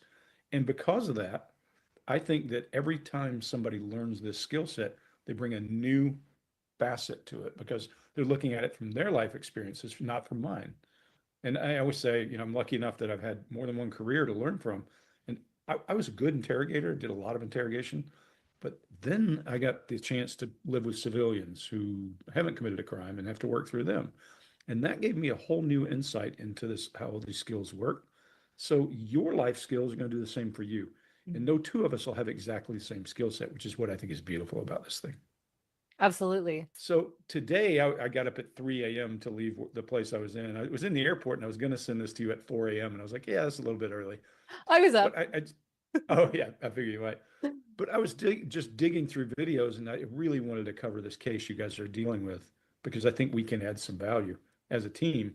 But I don't think we're going to. I think it needs some immediate action. And you and I both agreed, let's just look at it. Mhm. And I found 20 seconds of a clip that I just went, oh, I need to call Sadie. And that's how we got started on this conversation. And you said, well, you wait till you see the mother. So I'd seen the father. Yeah. Realized I have not seen anything of the mother. Sadie's pulled some clips and we're going to talk about those. I'm not going to preach. We're going to talk. How's that? Perfect. Me and my family still go out sometimes and search, but everything's been searched that we can really dive into at this time. They have over 12,000 man hours searched in the woods, and they're planning on doing more, which I'm really grateful for. First off, what was your immediate response when you saw that 10 seconds, 20 seconds, whatever it was? So I noticed before in another video that he did, he talks very, he speaks in finality. He doesn't say, oh, it's ongoing, He talks as if the search is already done, like it's like, oh yeah, we did that. We searched everything. It's, it's done. Yeah, and some people do that. Right. Usually you don't think they'll do that when there's hope for their child. Some people Right. talk about everything in past tense. One of the things I always push back on statement analysis about is some people just are educated differently. I'm not That's sure true. he's the smartest guy in the world. So I can't tell by this video, but I did see a couple of things. But yeah, it seems pretty closed-ended. Not, hey, can you help us? Right. Not, hey. I mean, for me, if my kid was missing, I'd be like, hey guys, we've done everything we know how. How about you help us? Write in, send ideas, do anything. Look, you got a cell phone, take pictures of any little kid footprints you got. Yeah. None of that's there. Nothing. It just feels like, well, they've been gone a few days. And, all right, maybe we just throw in the towel now. Yeah. It just feels awkward. Yeah, that part feels awkward. I agree with you. It really feels like at the same time, it also has been over a month now at this point. I guess the interview was a few days ago that this happened. Okay. So I believe Ginger, it's been almost a month at this point. So I feel like at that point you would likely be. Yeah, you'd feel pretty destitute. And I say this all the time. Usually you're lost everything. I mean, Right. I don't share this all the time, but we lost our son. Mhm. And in 3 weeks, I had and God, I can't know how Dina even got through it, but in 3 weeks, your personality is gone. You're so emotionally wrung out. You just can't, it's unimaginable. And a lost child is probably as bad or worse. Mhm. There's the lost child, at least there's still that glimmer of hope at the end. Right. But I don't know. The thing for me that made the reason I called you, the reason I texted this though, is we want you to go back and watch as we talk about this. And Sadie's going to figure out how to make that really pretty because she does that for us all the time. But this guy, his speech patterns change as he's talking about where they have searched. He's got a pretty good little clip going there. Family still go out sometimes and search, but everything's been searched that. And then he goes to Everything's been searched. And I always say what's going on is the monkey brain is taking over. That cat brain, this is when the guys always joke around when I said I'm bringing a monkey to the dance. I work really hard to get people to this position where they can't think. Right. And he is trying to figure the right words. And he says, dive in. Dive into at this time. Not only does he say that, his shoulders come up and he bounces a little bit when he says it. And it's out of place. Everything, go back and watch cadence, watch pronunciation, watch volume about dive.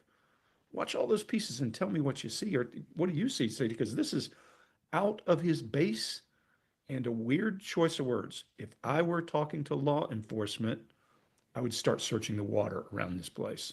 That's a weird choice of words. Maybe he says it all the time. Everything's been searched that we can really dive into at this time. My little suspicious brain is going, something's up here. Embedded confessions look just like that. Wow. When you sent me that message and you gave me that timestamp, I went right to it and I saw that, and I hadn't even put that together before you had said that. And it was so shocking to see that. Yeah, it's just such a weird word pattern change. And look, when we talk about body language, what we're really talking about is change, because all of us communicate. And, I always say this, 3 pieces, 2 pieces. The 3 pieces you communicate with are gestures, illustrators, and regulators. And the 2 pieces that protect you are adapters and barriers. We expect a person to be fluid and speak and move their hands. He's not doing that we can see. His shoulders go up when he says dive is the only time we see any real movement. He's communicating something, whether it's intentional or not is another question. Is he communicating we don't know where else to look, we're hopeless? But dive is a weird choice of places there. So I think I'd dig in a little bit if I were the police. Wow. Yeah, that's great. Weird. Wow. That's wonderful, Trish. I did forget about that. Thank you so much for putting forth that option to us. We appreciate you very much. And that's what our biggest issue is. Like Alicia said, is that the weird stuff to us is the fact that she had applied and tried 2 or 3 times and was denied. As soon as these kids go missing, poof, they're approved. And the baby can't be approved, but the other 2 are now that they have gone missing. And it's just very strange to us all. And I just wonder, and it's weird that her mother's involved in this too. And I have to wonder if that has anything to do with that. Just these are the questions we have, Trish. And I really appreciate you for us to be able to ask you about that. Thank you so much. So now we can watch The mom. Yeah, let's watch. I haven't seen her yet at all. So this will be interesting. And sorry, guys, we haven't gotten to this on the channel, but I think it's more important to say that you do it because you're local, you reach more people close. And yeah, and thank you for bringing me on. Oh my gosh, thank you for being here. I told you this is like a dream come true. This is like, don't be silly. This is your family. oh my gosh, thank you. I'm just staying as hopeful as possible. I want them home. I want to hold them. And I want them home. What happened was we woke up, I heard them playing in the next room beside us, and I was drifting in and out of sleep. And they're not the type of kids that we tell them not to go outside on their own. We always make sure that we're out there with them, watching them. And they happen to just get out that sliding door, and we can't hear it when it opens. And they were outside playing, but we weren't aware of it at the time. And the next thing we knew, it was quiet. And we get up, and I tell him, my partner, Daniel, I tell him, do you hear the kids? And he says, no. And we get up instantly. We're looking outside. We're looking everywhere, yelling for them. And I instantly just call 911. I just had the instinct I needed to call. They're both really go-lucky children. They're so sweet. They talk to anyone. They'll talk your ear off. They will speak to anyone in a store. Everyone. They're just extremely sweet kids. You want my first observations? Just very first things. And remember, this is the first time I've seen her. Up talk, when she's talking about the kids. Down talk when she's talking about what other people have said to her. That's a baseline deviation, because if other people have said something and you're saying, they told me, why would you say the kids are good? They would go outside. The other question that comes to mind for me immediately, and this is without body language, if you know they go outside because you tell them not to, why don't you fix that problem? I would want to go see the door and say, how'd they get out? Very much so, official. I block my own sliding door with some kind of apparatus so somebody can't open it. Yep. Much less if children are in there so people can come in. Forget the children going out. Why wouldn't you have a lock of some kind so nobody can come in? So there's a ton of questions from a logic point of view. But that up talk, she appears to have grief in her brow, but she's also in the sun, which is tough. I mean, when a person's in the sun, they may do that. I do it a lot because I'm very pale skinned and blue eyed. So in the sun, I'm doing that all the time. So it's really tough to know, is the person squinting Mhm. or showing grief? I don't see, there were a couple other things in there too. We played a fairly long clip. Yeah. What about you, Sadie? Because you watched it. Well, I noticed that she doesn't start with the way that she starts the story is at the very beginning of the day, as opposed to when you come out of the room and you see that your children are gone. I feel like that would be the most important thing to highlight. Yeah, yeah. I think that's a good call. It's sometimes if it's been a while, then then it may take a while, and you may go back and answer questions because people Right. have poked and prodded you. Like This- guys I've interrogated, they almost start always back at the beginning of the story if you give them a chance. Okay. This interview, for context, was the day after. So they Oh, left yeah, on the you- Friday, agreed. and this is on the Saturday. Feels like a setup. Feels like a setup then. Yep. If they're Yes. saying, oh, early in the morning, we heard them, and then of course, remember Cleo Smith, the little Yeah. girl? They said the same thing. Remember, Yeah. they said we could hear her in the room next to us, and then we couldn't hear her. Mhm. So sometimes people do feel guilty and will tell you more details. Mm. She's at least less right out of the gate, as far as we've watched. Good point, Chick. She's at least less concerning for me than the guy, because that big word pattern disruption Mm. makes me want to, and look, it can be nothing, Yeah. but he would get undivided attention if I were in the room with him over that. Another good statement. point, Rach. What else Yeah. did you see? Because I again, There's first time a- looking at it. Yeah, and it was a long clip. I should have broken it to parts. Man, we can go back and watch pieces if you want. I got time for whatever you want to do. I thought I saw Disgust in there one time Exactly. too. I thought I saw, but it can be Sunlight as well. So there's reason I didn't mention it when I saw. All right, good trouble. I didn't know. Happy anniversary. Enjoy it. Enjoy yourselves, and hopefully we'll see you later. Be safe out there. A little nose crinkle. It's been raining and they're probably soaking wet, but with the sun today, I'm hopeful that they are feeling warm. We're all filled with pain and sorrow because we just want them found. Look at her I want forehead now. When she says pain and sorrow, the horseshoe's gone. It was there earlier. I Yeah, want and them in home. this case, I'm less suspicious of her saying wet because she's saying it's been raining. I get that. The other guy, though, that dive thing is just so out of place. I mean, where do Yeah. they live? They live right on the ocean? They live right in the middle of the woods, but there are lakes around. And I mean, it's Okay. Nova Scotia, so there's ocean like Yeah, an hour away. an hour. Yeah. She's trying to say sorrow, Mama Bear, and I think it's the Canadian accent it makes it come off that way. I didn't understand it at first, and I had to go back and listen and go, oh, okay. So yeah. I was like, what? If that. Like, Oh, I'm just wondering because Yeah, when she first said it, I would wait, what did she say? Pain and soul. Oh, sorrow. Gotcha. So yeah, it's the Canadian accent, sadly. I've always loved the Canadian accent. Minnesota too. It's kind of neat to me. But that's what it took me a minute to catch. Sorrow, not sorrel. Right. It's part of the thing. some people use dive all the time because maybe that's his hobby or that kind of thing. yeah. And so I'm trying to give him the benefit of a doubt, but Right. that choice of words, if you were doing a normal choice of words and you use it all the time, you'd have said, there's no place to dive in.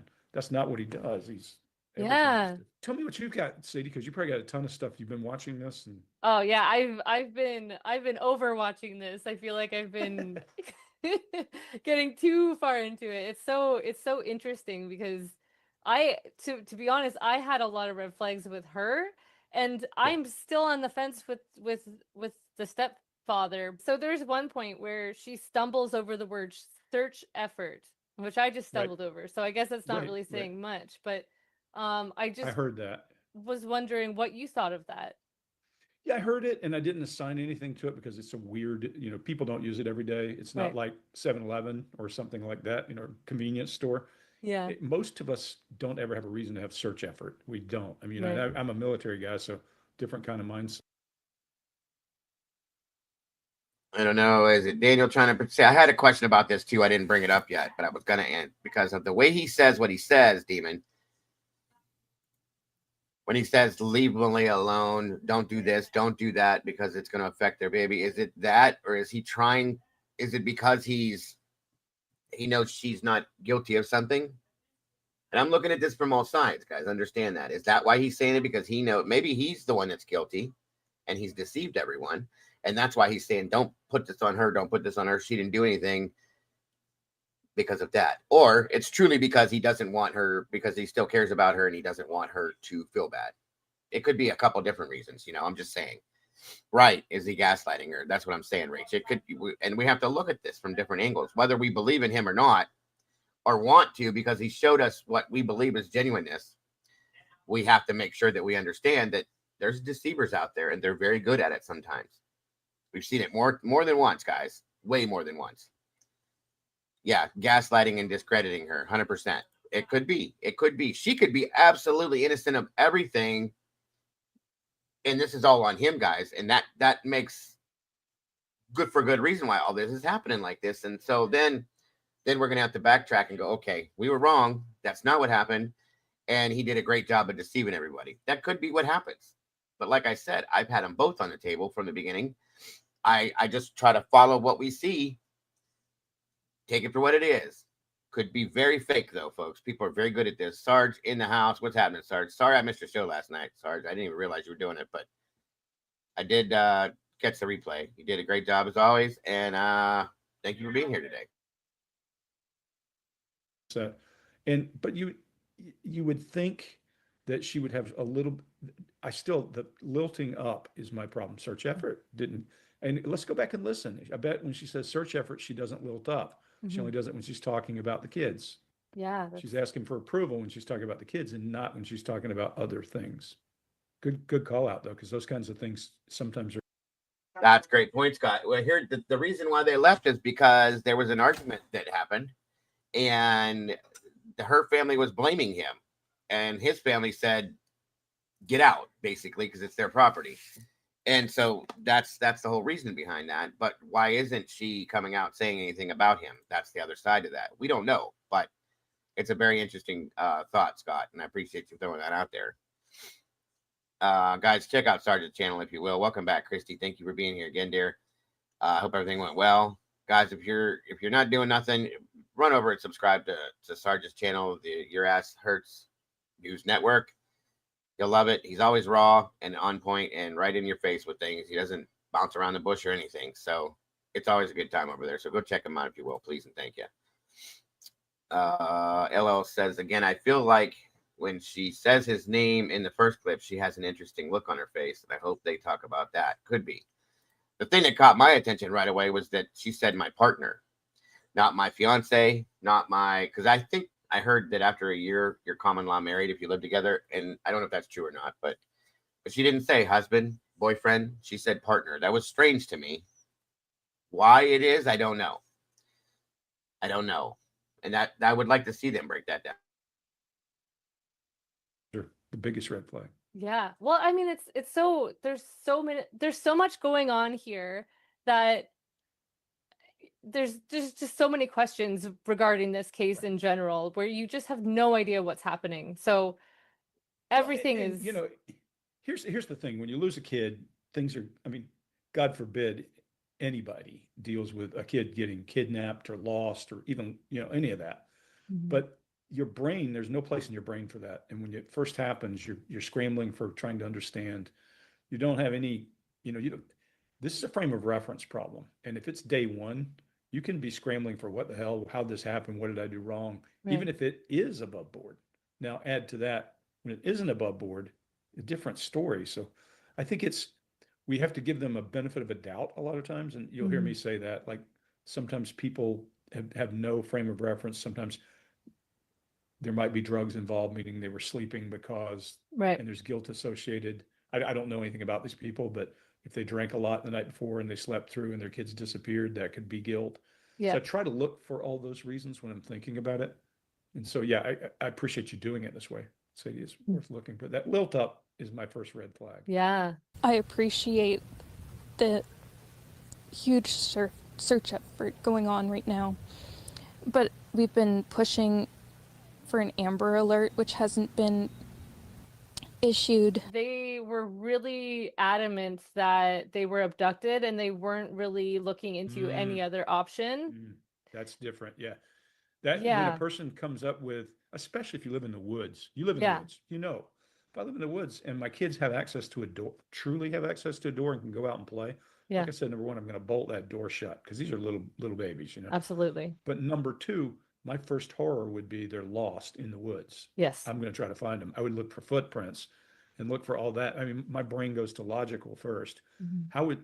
You didn't hear the door open. You didn't hear a kid scream like, oh my God, who's here? Yes. So why would you immediately go to abducted? Unless they're saying they wandered in the woods and got abducted. Right. And that would mean somebody's waiting for them because they're Yeah. in the woods. So there's a lot of logic things when somebody immediately goes to they're abducted Yeah. because that disperses the search Exactly. quickly Well, and takes people off of other things. and the interesting thing too is that they keep throughout the multiple interviews, she only did one. She only did this one.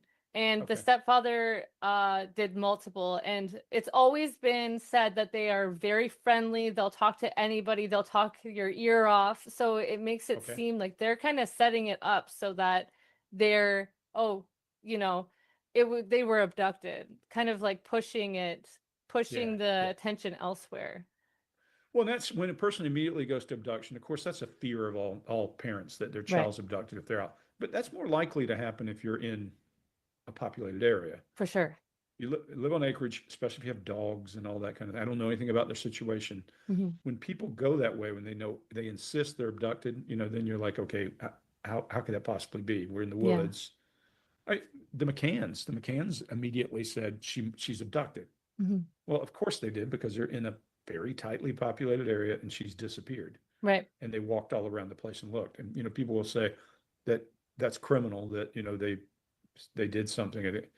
By the way, there's a brand new search going on right now in Portugal for the Mm. two places that guy who's the prime suspect occupied, looking for remains. Wow. So for the McCanns, just to give you an example, this is 19 years later. Holy. So children can disappear into thin air and it can be an abduction. So I understand why people would feel that way. But Mhm. like you, that would be your first call if your kids were not where they were supposed to be, where you Yeah. live. You'd be like, oh my God, they're in the woods. Yeah. There's What's bears. dangerous? Like there's Bears. Bears. Yeah. Yeah. You know? Yeah. I would not jump to that. Yeah, it's very interesting that was, and it seems like that was a big point for them, just continuously trying to push Amber Alert, somebody abducted them. So let's talk about something let's remember we talked about D and read. Mm-hmm. The most important thing is the D. Let's talk about how you would react, not just you, but your neighbors. You live in Mhm. the same province. You live in a very wooded area, not far from there. Yeah. And your immediate reaction would be, hey, where are my kids? Yeah. What else? What's abnormal from a cultural point of view that you're noticing that I wouldn't pick up on? Right.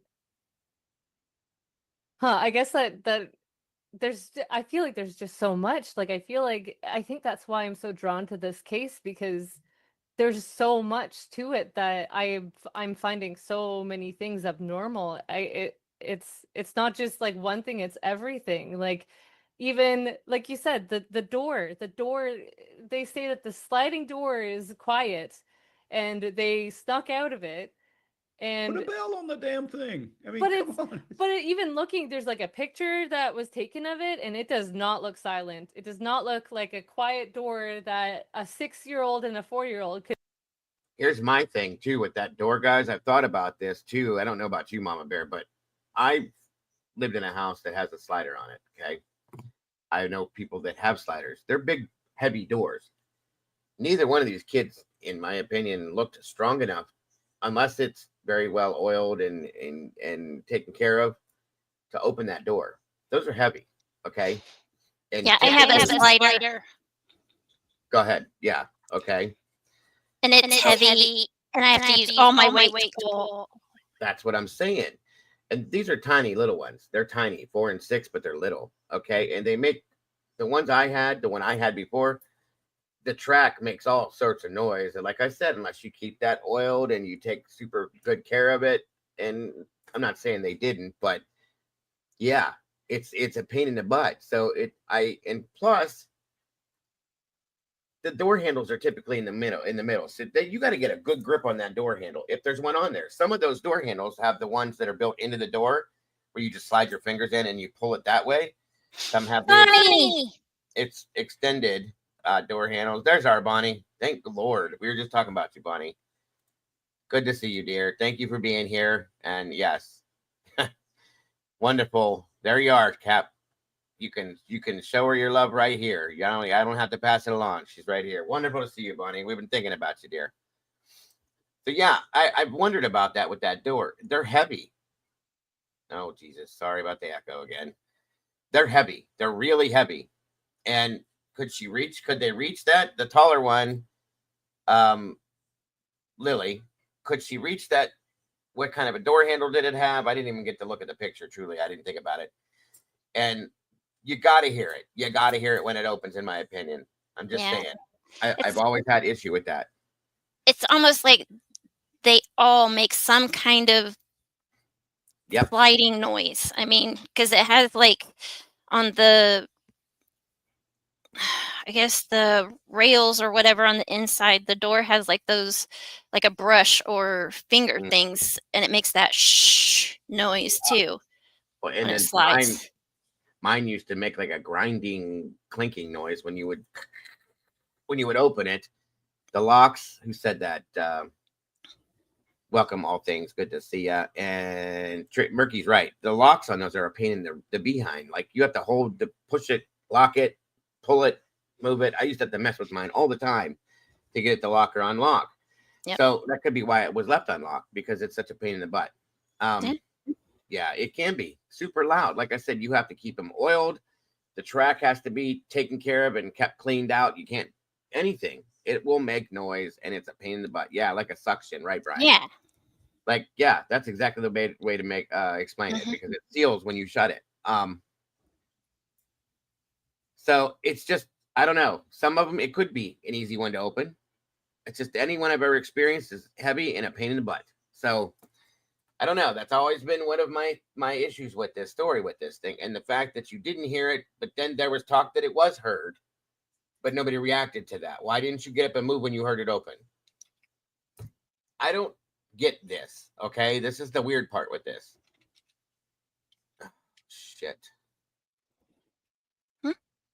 Bad news. The sea spread, but I am applying for a new drug treatment. So there. Jesus, Bonnie, I'm so sorry, Don. Oh, honey. Big hugs. Love you.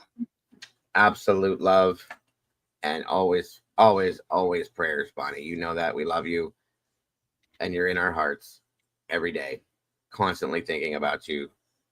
Fingers crossed, everything. I will be praying. We all will be, and hopefully, it will be good.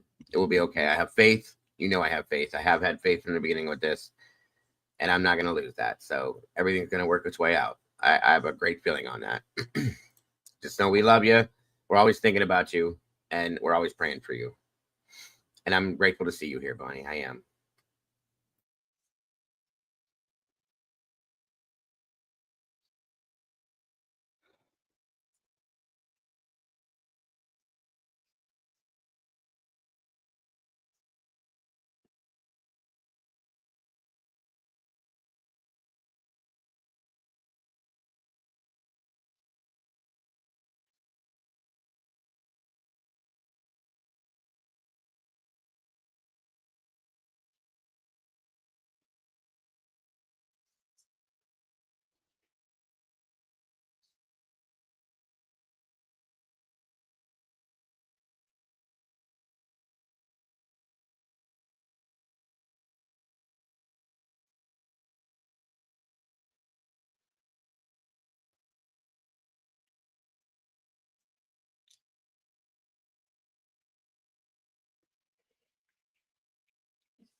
And that's a good point. All things silver. Because our bedrooms are upstairs.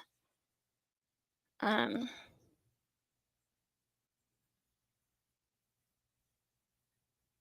with them being on one level, I would think they would still be able to hear it, but I don't know. Everybody's different, so.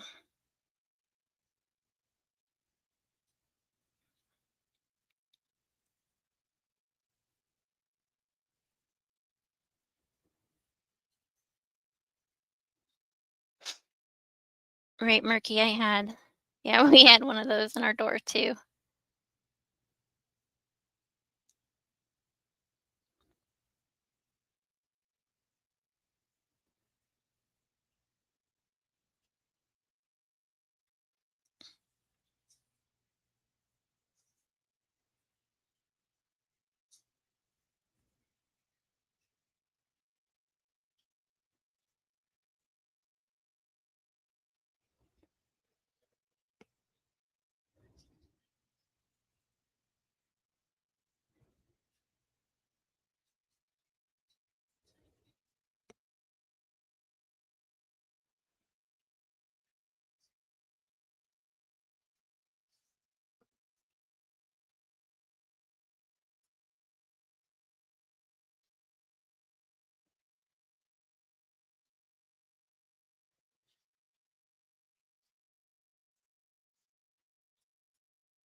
Yeah, because we have to pull on ours so hard.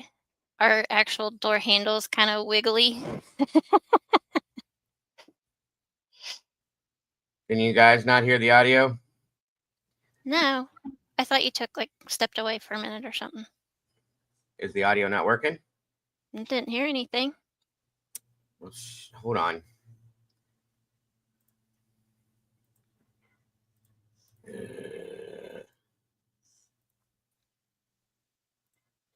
I did run to the bathroom real quick, but Oh. I thought it was okay. I'm sorry. All right, let's try that again.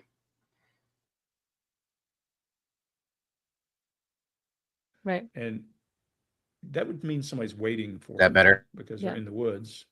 So there's a lot of logic things when somebody immediately goes to they're abducted. Yeah, Because that disperses the search exactly. quickly and takes people off of other things. And the interesting thing too is that they keep throughout the multiple interviews, she only did one. She only did this one.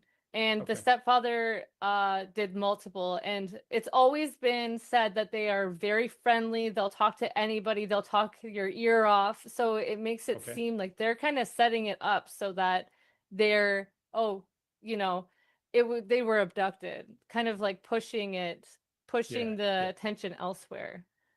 Well, that's when a person immediately goes to abduction. Of course, that's a fear of all parents that their child's abducted if they're out. But that's more likely to happen if you're in a populated area. For sure. You live on acreage, especially if you have dogs and all that kind of thing. I don't know anything about their situation. Mm-hmm. When people go that way, when they insist they're abducted, then you're like, okay, how could that possibly be? We're in the woods. The McCanns immediately said she's abducted.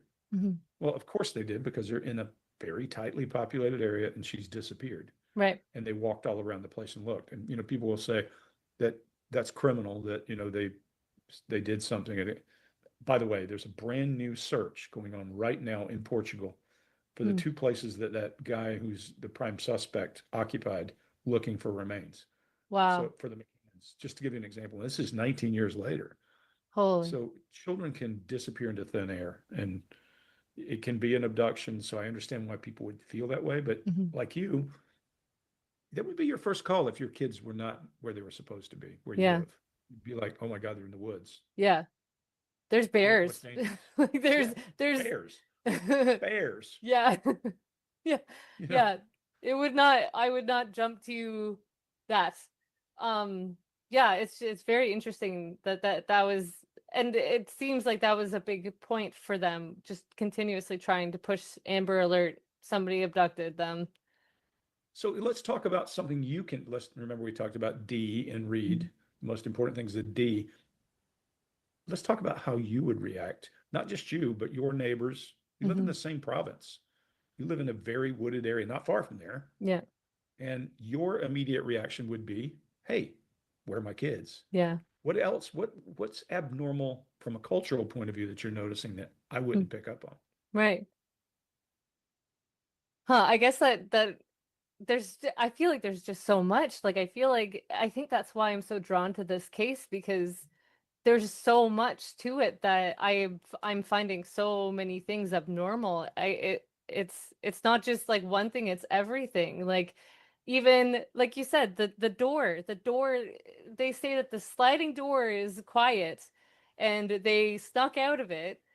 Put a And bell on the damn thing. I mean, but come it's on. even looking, there's like a picture that was taken of it, and it does not look silent. It Thanks, does Trish. not look like a quiet door that a 6-year-old and a 4-year-old could open easily.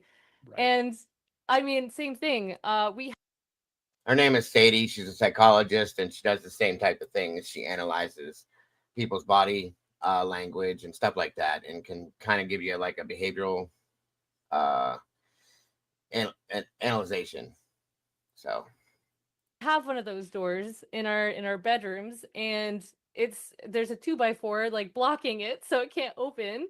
So I don't know. There's just Well, it doesn't pass the sniff test for logic. Number one, we all are going, something's wrong. yeah. Then when I hear that up talk, if we go back and listen to that up talk, we can Yeah. figure out which part she up talked and which part she didn't, and say, is there a problem there? Yeah. Because I would say, yeah, Brian, it's basically the same as it is here. They have to be abducted, and there's certain protocol that has to match for it to work. So yes, absolutely. body language is what brought me to the YouTube channel, but I'm really a motivation guy. I'm about what's going on in somebody's head when they're doing this. And so Agreed, Brian. big ears, little eyes. I listen first and then look. So I hear those things. They scream at me when a person's doing all that up talk. Wow.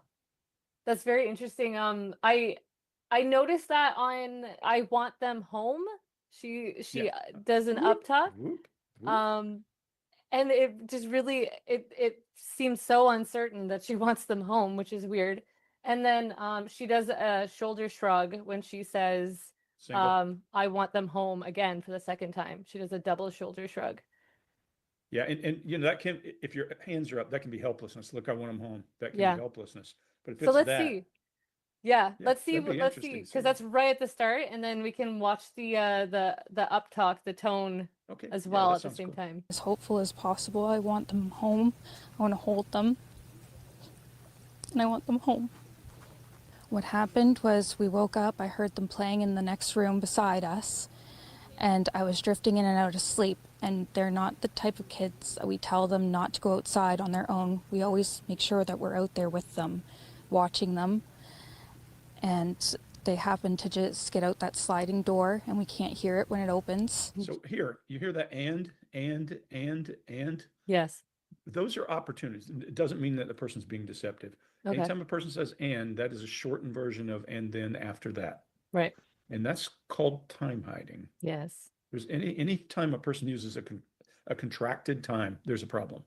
Because remember, I talk about occasionally micro interview. And a micro interview says, you said and, hold on, let's open that up. And then you listen. This is a beautiful way to catch a lot of liars. They're running along, they're going boom, boom, boom, boom, and then after that, everything else goes away. You pick the and then, and then you open that up and you say, okay, let's narrow this down a little bit. And you just keep doing that until you find the anomaly. And often body language comes with it, because that and then is the smoothest way to pass over omitted time. And omitted time, I always use the example. I went to write my ex-wife her alimony check and then went home, but you backed over. You just didn't mention it. That's the way people lie. It's the easiest way. If I can glide over something, again, not saying that's the case, but it's a good indicator. She's saying and that you need to clean it up and ask some questions. Might be your normal speech pattern. I did actually notice that the and hiding time. People do it to you every day, so you don't notice it's a problem. And then and after that, and what's interesting is like the forward and backward pass that you use. I didn't learn that in interrogation. I learned that actually running construction projects, because you forward and backward pass construction to make sure you're not missing anything. And, I was teaching interrogation still at the time at lettered agencies up in DC. And I said, look, forward backward pass is a powerful tool we use in project management. They can take a story apart, because timelines nobody practices backward. Right. Yeah, it's like doing the alphabet backwards. Yeah, exactly. Yep. I always think it's unfair when they're trying to pull somebody over and they're trying to catch them for drunk driving. They say that the alphabet backwards. I'm like, I'm drunk, man. I'm drunk right now. Yeah, exactly. I don't know how to do that, and I'm sober. Yeah, exactly. Yeah, I think that's pretty much it.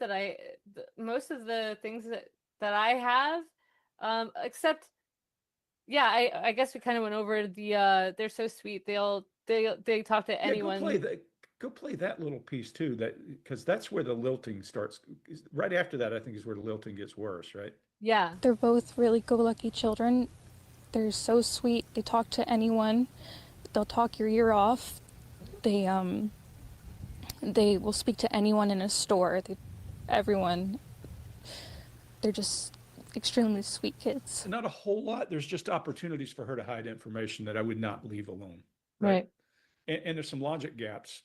Your culture, the culture. Look, most of the people who are going to watch you could have 1 million people watch this, and 20 would probably know the culture because you live in a very secluded area, very isolated area. And so you'll have more understanding. So talk about that in your analysis. Say, look, I live in this world. Yeah. This is not how things go. No. Where I live in the part of Georgia I live in, we recognize outsiders very quickly. We all do because the world is very different here. So take advantage. Remember, I always said everybody's born able to do the same things unless they have a disability. And then we start assigning meaning to body language. And then culture's primary power in body language is to pair your ability to do things. Right. So, your little kid will come in the room using a middle finger and you'll go, stop. Yeah. Because it means something. Yeah. At least it wouldn't mean the same thing. Right. Your little kid runs in and does that. It doesn't mean the same thing in UK. Yeah. So all those places, we start assigning meaning to it. And there's a lot of cultural anomaly, number one, in a given region, but also in the kind of people who move to wilderness. Right. You and I share a love for no neighbors up close. And my neighbors, I can't see one. Yeah. I've got one that's about 300 yards from me. Good guy, good friend, a cop. We get along great. And then the neighbors drop off from there. Yeah. Absolutely, Scott. Well, one of the points that the stepfather made was that they wouldn't cross the street. So it's very strange because I have a 6-year-old, and it's very much like if she wanted to cross the street, she would probably cross the street if she felt like crossing, which she's not allowed to, but it doesn't mean they won't. Sadie, this is a really weird one because the likelihood that this kid's just walked off. Yeah. Yeah. Yeah. It really does not seem likely, and it's and the fact that they're pushing the abduction is even more concerning. That's a big red flag. It is a big red flag. And look, some people would do that because they want the government involved in everything. But usually people who move out to the woods don't want a lot of government involved. No. I mean, the last place you want to call is the government and say, hey, do this. Yep. Also, for more context, I didn't want to say this beforehand, but the mother left the property after that interview that she had with the media. So apparently the stepfather and the mother got in a big fight of some kind, and now she's gone. She's left the property. Interesting. Yes. That could say something about a whole lot of things. We'll just keep that alone for a minute. Yeah. All right. So here's the stepfather. I know they took their boots. That's pink boots for Lily, blue boots for Jack with dinosaurs on them. Lily had her backpack with white, and it was white with strawberries on it. I imagine now if they're in the woods, that'd be probably brown, but I don't see them carrying their backpack. I don't see them keeping a pull-up on for that long after it got soaked from the very first day. We only found the 2 boot tracks outside of the house. Whereabouts? Right beside the house, probably 10 feet away from the backyard. In the backyard, okay. Nothing new, other than the helicopters are still in the air, and they had dogs. They took around the dogs today. And I see one thing right off the bat. Why do you ask, Sadie? Why do you ask? They had their boots. You see that eye lock? Boom. Yeah. Something's up with eye lock like that. Now, maybe he's just socially awkward because, they said their kids are on the spectrum. It's possible he's got something going on there. But that hard eye lock is not typical of people on the spectrum either. Most of the time, they're all over the place. Right. But that hard eye contact, we always suspect a person when they do it. Scott and I, oddly enough, I have this thing up behind me still from last week from the show we just did for Thursday. And in that was where we talk about romancer. Remember that hard eye contact? I want to make sure that you are paying attention to me, and I want to make sure of how things go. Yeah. Usually people are moving their eyes, especially in accessing. If we go back and look, and he's going. Yeah, Brian, that happened the day that they did the press conference. About halfway through, she walked off, jumped in the back of an ambulance because she was having anxiety issues, and off the next day she was gone and broke up with him. So yeah, still very strange situation. It was blue boots and pink boots, and then a white backpack with red somethings on it. Huh. That's hard to do. I mean, let me ask you this. What's your little girl wearing right now? Watch your eyes. Oh my goodness. Yeah, that's so true. You know, they took their boots. That's pink boots for Lily, blue boots for Jack with dinosaurs on them. See, Lily Wow. had her backpack. I would be suspicious of this guy on a grand scale because that eye movement, he does downright. They took their boots. Remember, eye movement for me is a powerful thing. I'm the guy on the team who's always saying, boom, pay attention to it. Yeah. And, if you want me to give you a 5-minute session on what that looks like and how it works, happy to. Yeah. So I'm going to use you. I'm going to use you. Okay. Oh no. So tell me what you had for breakfast. Boom. See it? And tell me the last thing your daughter said to you before you started this podcast. Oh my goodness. Boom. There you go. You see what I mean? All we're after is getting a baseline. Your baseline is probably to the left, and I think you were trying to remember what you had for breakfast. You're probably trying to string stuff together because I think your baseline is left. So if I ask you a question, if you were to walk out, and if I'm right, we'll play it by ear because I have never baselined you. I don't do it to people I care about. But if I ask you this question, I'm right. Your eyes are going to go up left. You let them do what they do. If you walk out your back door, which direction do you have to look to see the woodpile? There you go. That's what I'm after. You see now, and then here's the second question: if you walk to the woodpile and look to your right, what do you see?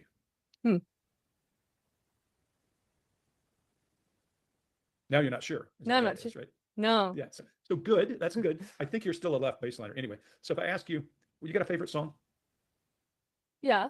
I can't think And of it what right is now. Okay. Well, favorite poetry, favorite any words that you like. I've been What's on listening. your arm? What's on your arm? Oh, every day and every way I'm getting better and better. So you remember that. You don't have Yeah, to. I don't have to look. So what's cool about eye movement is what we do is we ask for a baseline. And the baseline's pretty simple. I'm going to ask you questions that force you to use your visual cortex. Right. And there's lots of reasons people think this works. Some people think it don't. This is Bandler. This is Richard Bandler. I talked to him a while ago, by the way. I've asked him to do an interview, and I'll put that on a YouTube channel, even though I'm not doing a lot with my YouTube channel.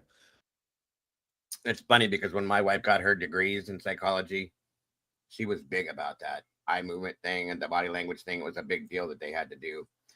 So for a while there, I had to watch what I said to her. Because every time I'd say something, she's like, "Are you lying to me?" No. Why are you looking there? Why are you looking there? Like it. I mean, it was kind of a joke thing, but it's very true. It does work that way. I learned a lot from it. That's how I do a lot of body language stuff with the people that we cover, is by watching. I learned a lot from her, trying to help her get through school. And it's quite interesting, folks. It truly is. You can see it happen left and right. And it becomes a regular thing when you watch people in this stuff. I don't do it with people in general, like face to face, because I think that's wrong. But in here, when I'm watching these cases and stuff, I do it all the time, and it gives me good reason to help me judge people. So, in the situations, I mean. But it uses your visual cortex, and so your eyes are going high in your head, meaning above your brow ridge, looking up. And you just did that, either right or left.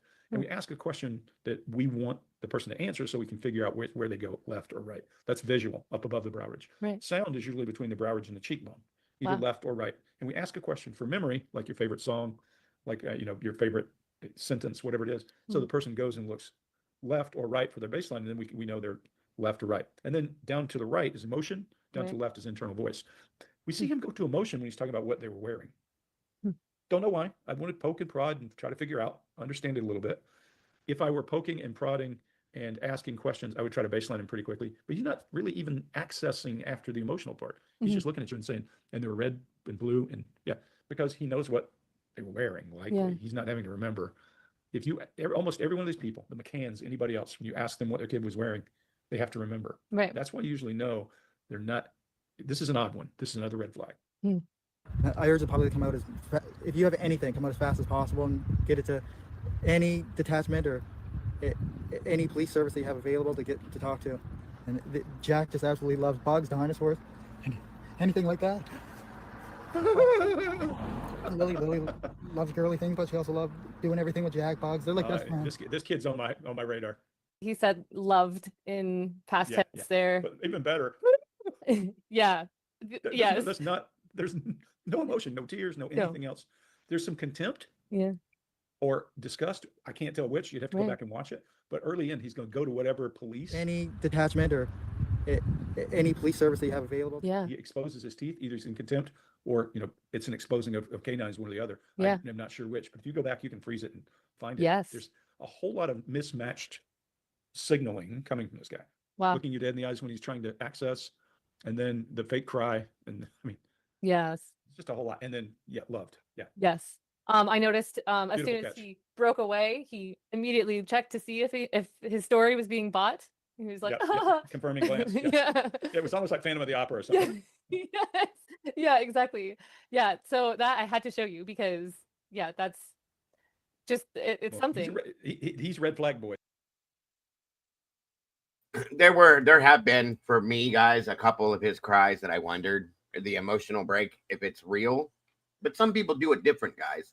Not everybody is visually the same when it comes to that kind of stuff. Maybe some people try to hold it back and then it looks weird. You know what I'm saying? So there's that too. Just saying. And I'll be honest with you, the interview of Daniel, that bothered me the most was the very first one. When he's out, I think it was raining, he's out in the field. There's something about his facial expressions on that one. I had my wife watch that one. She said, yeah, something's not right with that one. Now, I asked her, I said, what would you think? And she goes, well, it could be because he's stressed out. It could be because it's raining. He's uncomfortable. It could be because there was something happened before the interview that put him in that frame of whatever. Okay. But that's truly the only interview that ever like red flagged me. But I'm not a psychologist. I don't see these things all the time like everybody else does. And like these guys, I do watch the eyes and stuff like that and the body language, but the rest of these interviews didn't bug me as much. That one, it did initially. That's just me though.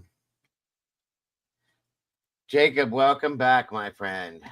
About a theories I have. What if the reason of the 8-hour delay is because one of the victims made it outside? If that true, could it have been Ethan because his leg injury? It makes sense. It does.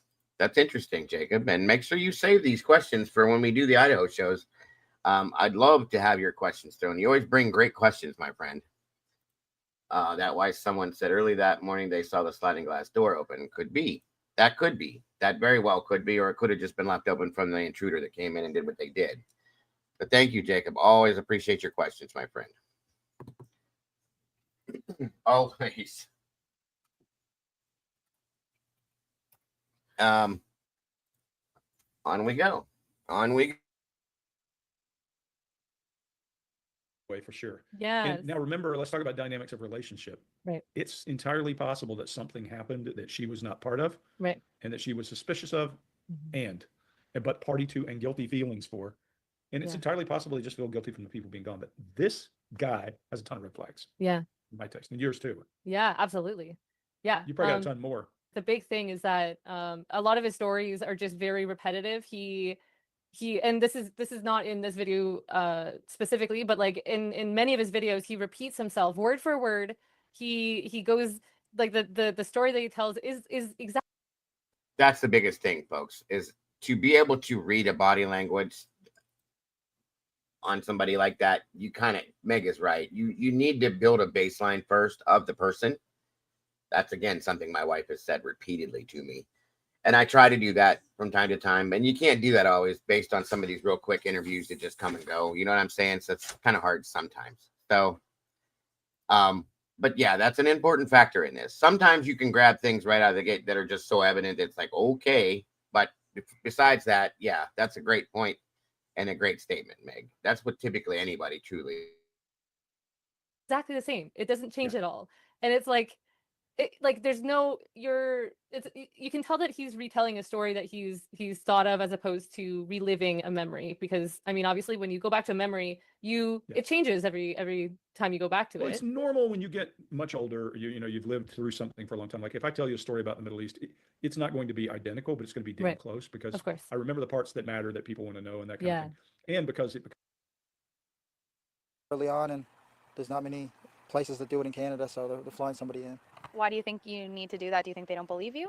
I think their side of the family doesn't believe me, and I just want to clear it up for everyone. Clear it up for everyone, not just the people online making crazy accusations and everything else. Why a whole lot of downright there, if you notice, a whole lot of downright. But that could be because of the accusations. That could be because of a lot of other things. There's a whole lot of grief muscle here that we didn't see as much before. Around the lie detector. Maybe he'll get Jim Smith. I hope so. Oh my goodness. Well, I thought it was interesting because him pointing out the crazy accusations online really just is like, it's making it about him and not about the Right. kids. I thought that Right. was interesting. What did you think of Well, that? I will say they're not his kids. They're Mhm. somebody else's kids. They're stepchildren, and some people Yes. can't deal well with that. Yeah, my son was my stepson, and I loved him more than anything in the world. Never ever thought I would have kids. And then when we were, because I was 40 when I settled down. I think Brian. Oh Lord, come on, mods. It was like 18 minutes away or something, wasn't that, you guys? I So remember that's- 18. Yeah, she lives a pretty good distance away, and it's like that's how far out they are, Brian. They're so spread out. It's yeah. Mom Bear's right. It was 18 something minutes, I think, or an 18-minute drive, I think is what I heard them say, to get to the next neighbor's house. So yeah. They're still there, Mama Bear? You muted real quick. I thought something was wrong. Well, because it echoes. Are you sure it wasn't that far? Oh shit, you're right. I know it's spread out quite a distance. So I thought it was 18 something too, but we could be wrong. It's okay. Maybe it was 8. I'll find it and see if I can find 18 it. miles? Maybe 18 miles. I don't remember, guys. We'll find it out, Brian, but it's a long distance, and they're all spread out pretty decently because they're out in the middle of nowhere, truly. So for me, it was one of the best parts of my life. Some people don't feel that way about their spouse's children, so they don't have the connection. And how long they've been together? 2 years, I think, 2 or 3 years. Yeah, a lot of times, if this guy doesn't have a real connection with those children, the grief around him will be more powerful than the grief around the children about all the accusations and that stuff. So Right. I try to listen to, and me, I try to advocate and give everybody an opportunity and say what's possibly happening. That still doesn't mean that I trust this guy. No. So just because he's showing more grief around being polygraphed and accusations, not surprised. Yeah. And how old are they? 30-ish? Somewhere in there? Yeah, I think so.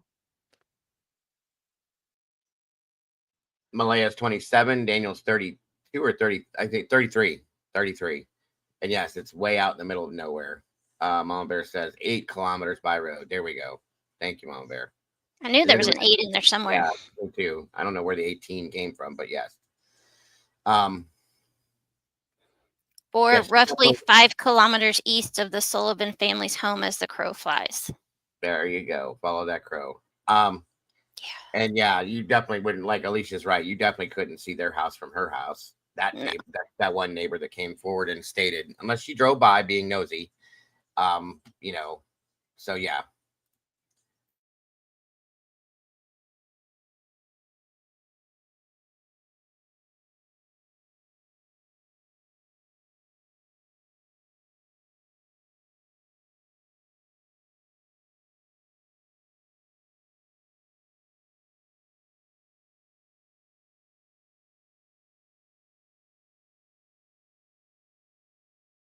Okay, everyone hating on grapefruit, try it with. I like it with sugar. A little bit of sugar on it. I love it. Truly, I do. But the citrus kills my acid reflux. So, ew, grapefruit's nasty.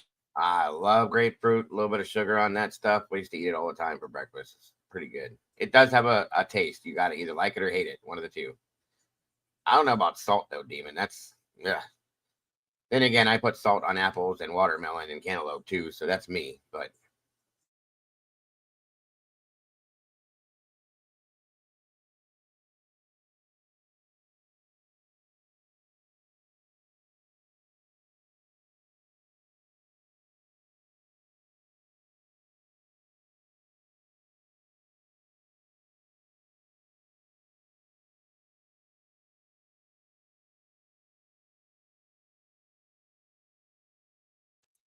Brian, you don't do crows.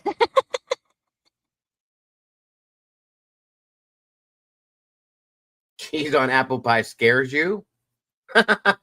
Why does it scare you, chick? I've never heard that. That's funny. I never understood why people put it on there, but I don't want to say it scares me. But just saying. No, I didn't put it back up yet. Sorry, guys. I have to keep pulling it down because of the echo. Sorry. Have the connection. And how long they've been together? 2 years, I think, 2 or 3 years. Yeah, a lot of times, if this guy doesn't have a real connection with those children, the grief around him will Mm. be more powerful than the grief around the children about all the accusations and that stuff. So Right. I try to listen to, and you know me, I try to advocate and give everybody an course. opportunity and say what's possibly happening. That still doesn't mean that I trust this guy. No. So just because he's showing more grief around being polygraphed and accusations, not surprised. Yeah. And how old are they? 30-ish, somewhere in there. Yeah, I think so. Yeah. It's a really interesting study I read years ago. I'll have to find and quote it, but they show babies to men and women. All women's pupils dilate when they see babies. All young men's pupils are dependent. I don't know what you mean by that, Joey. I've never even heard of pea soup lake. Whether they dilate or not. If they are pair bonded with a woman in there, and I don't know, they've tried this with gay men or any of that, but when they're pair bonded with a woman, their pupils dilate when they see babies. So there's something about relationship that changes things too. Mhm. And, you know, young men typically are like, I grew up in a world where everybody was, I said this to somebody yesterday. I grew up in a world where everybody was fit, young, and had a long life ahead of them, except for combat. So most of my friends were between 25 and 35. Mhm. The old guys were getting ready to retire by 38 and 40, right in there. So we had an artificial sense of what's normal. Mhm. And, you know, young men typically don't think. I know that they have checked multiple water sources there. They dived. That one I don't know about, Joey. I never heard of that one. I'll have to look on the map for it. But I know they've searched certain waterways. I don't know for sure if Pea Soup Lake was one of them, but I would imagine if it's close, probably, or I would hope so at least. Thank you for the input, though.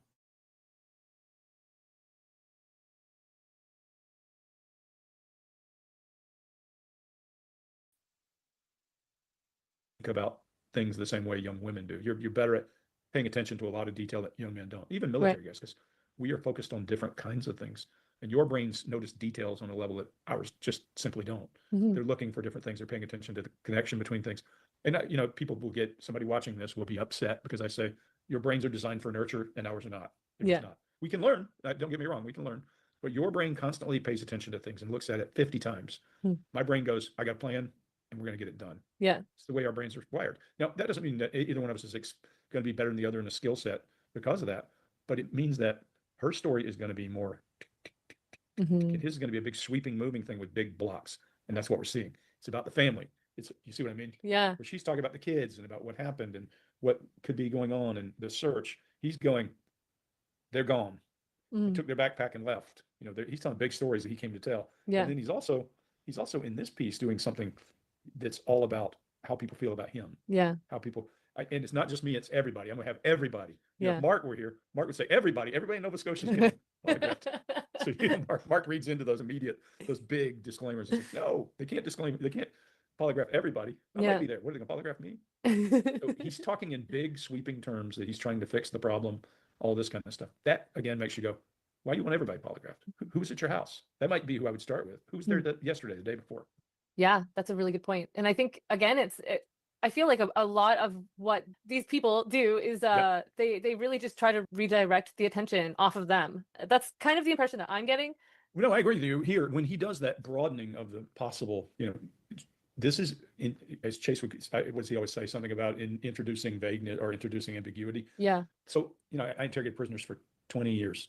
Prisoners try to avoid answering questions. Right. It's what they do best because they got all the time in the world on their hands. This feels a lot like, yeah, everybody. Now we're getting to big terms. We're getting to big things where everybody's possibly a suspect. Yeah. Because if everybody's a suspect, then I'm less likely to be the guy. So Right. yeah, you see it. I agree with you there. Hmm. Good call. Thank you. You mentioned last time we chatted that you'd offered to do a polygraph test. That is correct. Has that already happened? That has happened. Yeah. And did you get results from that yet? I do have results, and I don't know if I can share those results, but they were good in my favor, we'll say that. Trust the RCMP word, and I mean, you don't have to trust my word, but I'm the only one doing media for Jack and Lily, trying to keep the story alive and get them found. Two things right off. And remember, this is the first time I've watched this. Yeah. Moral high ground and rising up on his feet and leaning in. So yeah, people will say rising on your feet is a gravity-defying act. It's also an adapter. Mhm. You know, at the end of the day, energy's got to go somewhere. And he's taking moral high ground. Look, it's me. I'm the only person. Did you see any illustrators? Mm-mm. Something missing. Wow. What do you have? Because you watched this before. You probably have a whole lot of stuff to. Well, I didn't know. I'm so torn on this because I was just thinking of like the implications of if he was not telling the truth there Right. versus, Yep. I mean, But it's also just like a very vague answer that he's given. He doesn't I straight think- up say yes or no. I don't think this guy might be quite capable of giving good direct. Because people, communication styles come and go with people, and Yeah. this is the reason I'm always funny about using tense, because people change tenses casually, not like loved. That's a different story. Yeah. But people change tenses casually.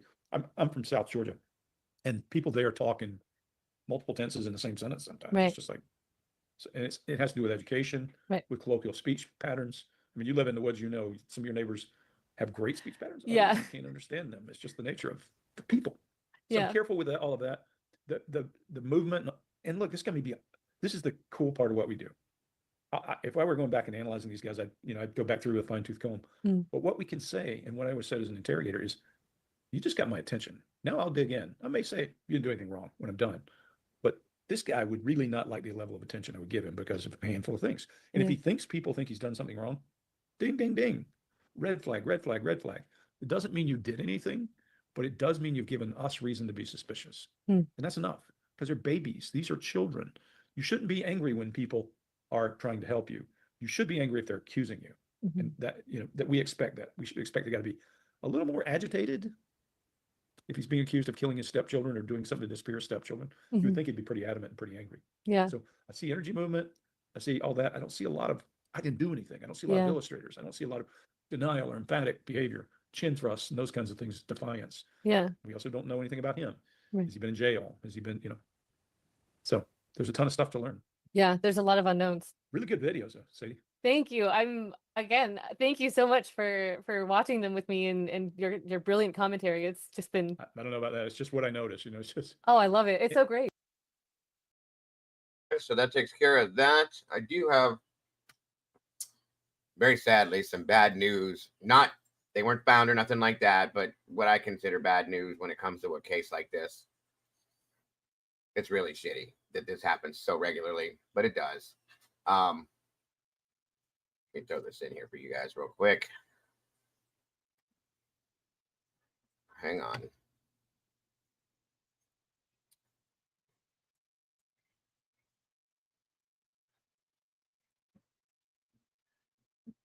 So it says search group warns against fake fundraiser exploiting 2 children missing in Nova Scotia.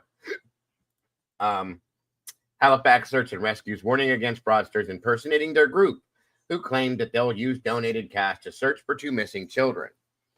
Paul Service, director of the volunteer organization, says a GoFundMe campaign attempted to raise $100,000 to fund a drone search for 4-year-old Jack and Lily Sullivan. A large-scale search was launched for the 2 children after they disappeared on May 2nd in Lansdowne Station, Nova Scotia. There have been 2 smaller efforts since then involving search volunteers. A nonprofit group says it doesn't normally request donations through GoFundMe and doesn't base its campaigns on particular searches. Service says a representative from GoFundMe contacted him to say it was taking down the site and investigating after the campaign was reported on CBC. He says that it is disheartening for his group to have to cope with scams, as it may discourage the public from donating to his group's legitimate fundraising efforts. See, this is disgusting, folks. Anytime, I don't know how many times we've seen this now. Anytime something like this happens, it seems that there is some form of fraud out there. People trying to bank off this shit constantly, and it makes me sick. There's always a scam on this. These are kids, for God's sakes, okay? You should just be out here doing anything you can do to help find these kids and not trying to get rich on this bullshit. This makes me sick. Truly makes me sick. So be prepared, or just be vigilant. Pay attention and make sure that what you're looking at, if you're going to do this to help, make sure it's real, folks. Thank you, Alicia, for bringing that to my attention. This is just sick to me, you guys. It really is sick to me. Ugh. God, I hate that stuff. So, all right, guys. So again, there is hold on. 1 minute.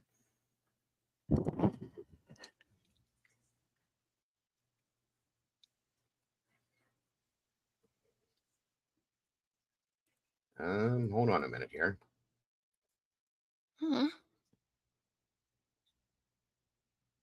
Exactly, Alicia. Double check it, triple check it, verify whatever you're donating to. don't just automatically donate.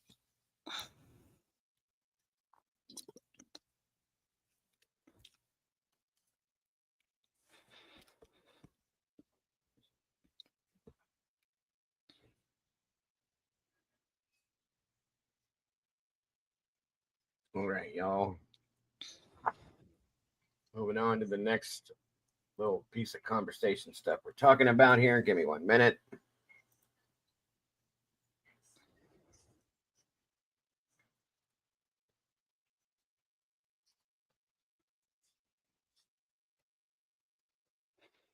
I don't know how many of you guys know what's going on with this, but 1 moment here.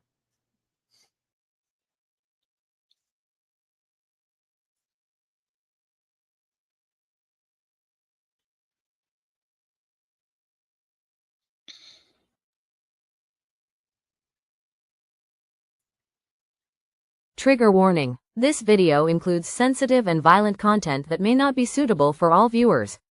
This video is for 18 plus only. Just a little preparation for those of you that are familiar or not familiar with this. This can be triggering to an extent.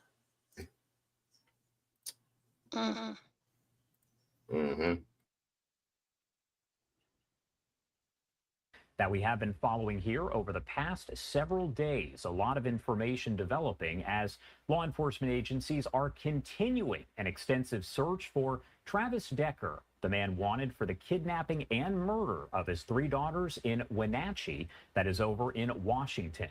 Now, on Wednesday afternoon, aerial and ground operations were underway with additional federal investigators joining in on the manhunt.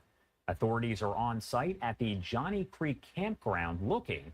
Now, the sheriff's office there and partner agencies are conducting a large-scale search across the county, including local national forest and wilderness areas. The Spokane County Sheriff's Office has provided helicopters to assist in the search, and the Air Support Unit is also conducting air operations in a similar area. A reward of up to $20,000 being offered for information that leads to Decker's arrest. He is considered to be armed and dangerous. Law enforcement urging anyone with information not to approach him, but to contact authorities right away if they do see him. Now, according to investigators there, they said, quote, the numerous tips that have come in from the public is greatly appreciated, along with the many offers for assistance from off-road vehicle owners and backcountry experts. Hey, Josie to provide Joe. Guide services, equipment, and even horses if needed. Again, that was a statement from investigators. Those Wenatchee girls, ages 5, 8, and 9, were reported missing on Friday, May 30th, and sadly found dead on Monday. The Washington State Patrol was contacted Friday night to request an Amber Alert, but it did not meet the required criteria, according to investigators. On Saturday, Wenatchee police detectives provided additional information, and an endangered missing person alert was issued there. Authorities searching for Travis Decker, wanted for 3 counts of first-degree murder and first-degree kidnapping in connection with the deaths of his daughters. The girls' bodies were found at Rock Island Campground on June 3rd, days after they were reported missing, with preliminary examination suggesting that they died of asphyxiation. Again, a lot of information coming in here, and I do want to bring in Mike Gould, the founding member of the NYPD K-9 unit and a former lieutenant with Nassau County Police, to discuss all of this. Thank you so much for taking the time to be here with us today as we do discuss this very disturbing and sad story. Yeah, thanks, Josh. Thanks for having me. Of course. And first off, I do want to talk to you overall about the manhunt, the search efforts there, as we do know this man, according to authorities, has military experience. And how does that kind of change the search efforts here as they are looking for him? Yeah, so it's complicated in one aspect, but it's simpler in the other. In a rural environment like this, it's just about communication, coordination of the assets. So when you have these multiple agencies all descending on this crime scene, so to speak.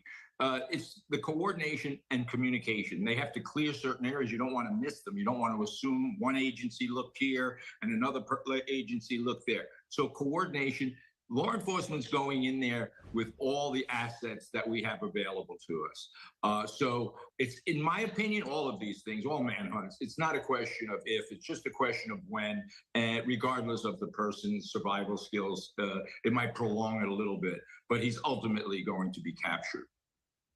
And I do want to say viewer discretion advised, as some of the details are disturbing. Now, according to authorities, there was the presence of zip ties and plastic bags there. So what does that indicate about the planning, the intent behind this crime? Yeah, so obviously, again, with that little bit of information, I can only opine that there was some level of premeditation. This wasn't a spontaneous action. And obviously, mental illness is playing a huge part of this. So from my perspective, for the manhunt part, it's really not relevant. They need to, as I discussed in many of these interviews, the best technology available to law enforcement today, as it was thousands of years ago, is a dog. The dogs are going to be, they can outperform helicopters, they can outperform drones, robots, they have night vision, they're weather resistant, they move at 30 miles an hour. They are going to be key in this environment. If it was Midtown Manhattan or Times Square, I'd have a different opinion, but dogs properly used here are going to be the key in locating this crazy person.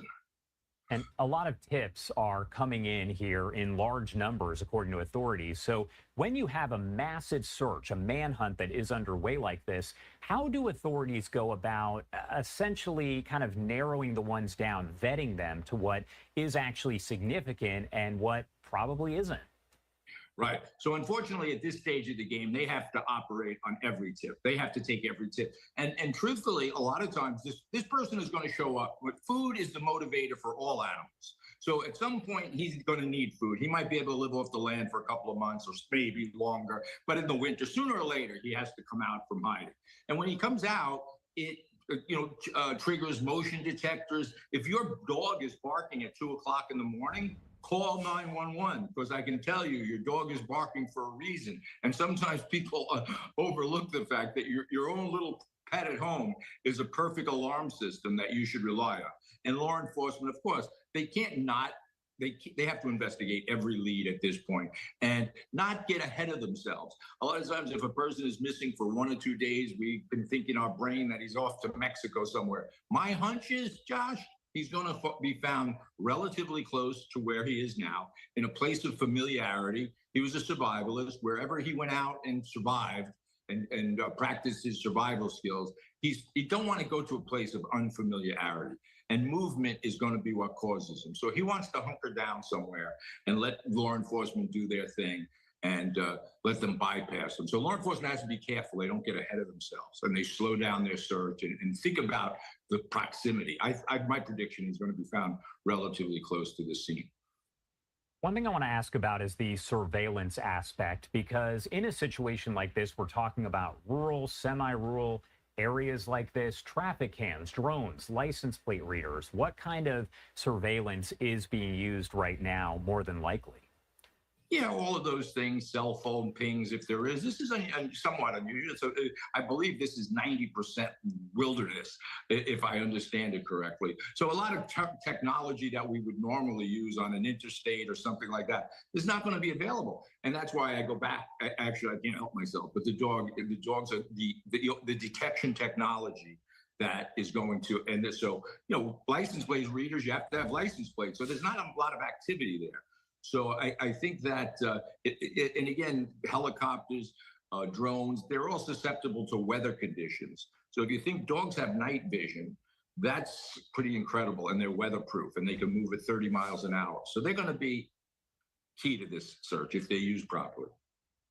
One thing I want to get kind of your take on, because you did serve, of course, with several agencies, is we're talking about a very gruesome crime. Again, viewer discretion advised here. We talked about zip ties, plastic bags. So I have to imagine that this is also difficult on the law enforcement officers, the different agencies that are out there working this case as well.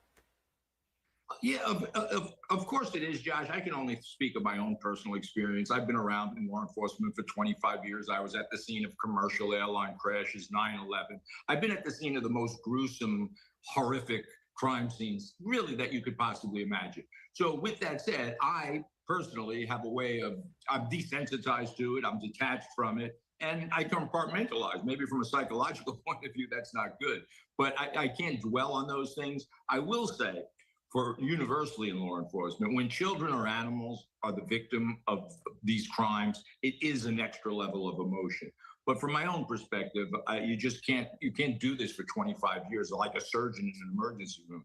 You have to have some level of desensitized to these things. My last question for you here before I let you go. One big topic that has been discussed over the last several days, and I mentioned this leading into you, is that no Amber Alert was issued because authorities there said that the situation didn't meet the criteria. Could this lead, in just kind of your experience here, to maybe any kind of changes in those requirements? Are they likely to do a review of that? Because it's not clear if an Amber Alert would have helped, but obviously that's something that a lot of people are questioning. Sure, Josh. So, yeah, I mean, we learn from our mistakes, right? So, and I don't know the exact facts of the Amber Alert or the requirements for it. But yeah, of course, these things should be modified so this doesn't happen again. I don't think an Amber Alert would necessarily be of any value in this particular case. But you try to do everything you possibly can, all the resources. My biggest recommendation or my biggest hope is that the emotional part has to subside, and people, law enforcement, which I don't think so. You got some of the best law enforcement agencies in the world working on this. So again, it's a matter of time. People have to slow down. You kind of have to remove the emotional aspect of it, because that's when people get hurt. Law enforcement get hurt. You just have to kind of slow down, be methodical. You don't want to pass by an area and find out this guy who's been hunkered down a half a mile away from the campsite, and you guys were all, law enforcement was way ahead. So yeah, it's one of those difficult things. He will be found. Trust me. And I'm sure he will, hopefully sooner rather than later. Mike Gould, thank you so much for taking the time to join us here and discuss this, of course, based on your expertise and experience. Is there anything else you want to add about any of this before I let you go? No, just that the citizens have situational awareness. There's citizens out there, and this person is obviously he's not potentially dangerous, he is dangerous. And he's not the normal criminal. Normal, when I say normal, they don't want to make contact with humans. They stay away. But at the time that he becomes hungry and he needs transportation or something, just be aware of your motion detector lights outside. As I said earlier, your dog barking, call 911. Yeah, I'd like to get my hands on him personally myself. I'm one of them guys because it's just disgusting to me. You're such a coward and piece of shit. You couldn't just walk away. You couldn't just walk away. You had to do the absolute most unbelievable thing you can think of. Garbage. Garbage. All right, guys. This is the newest press conference released this morning on this. I can't even with this guy. He's beyond a monster to me.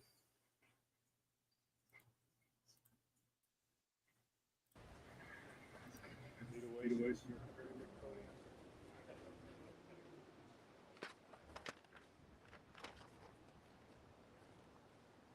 everybody ready?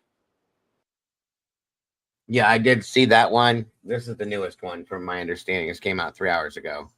Thank you, Marky. Sorry.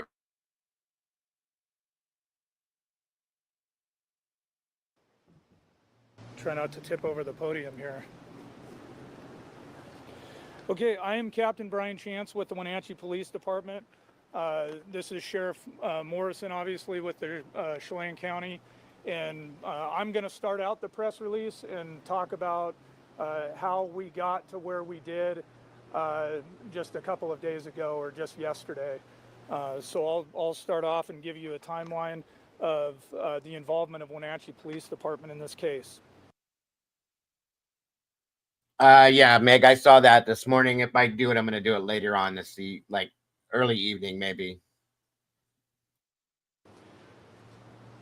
On May 30th, at about 9:35 p.m., Wenatchee police officer Corporal Gonzalez responded to a call of a civil complaint.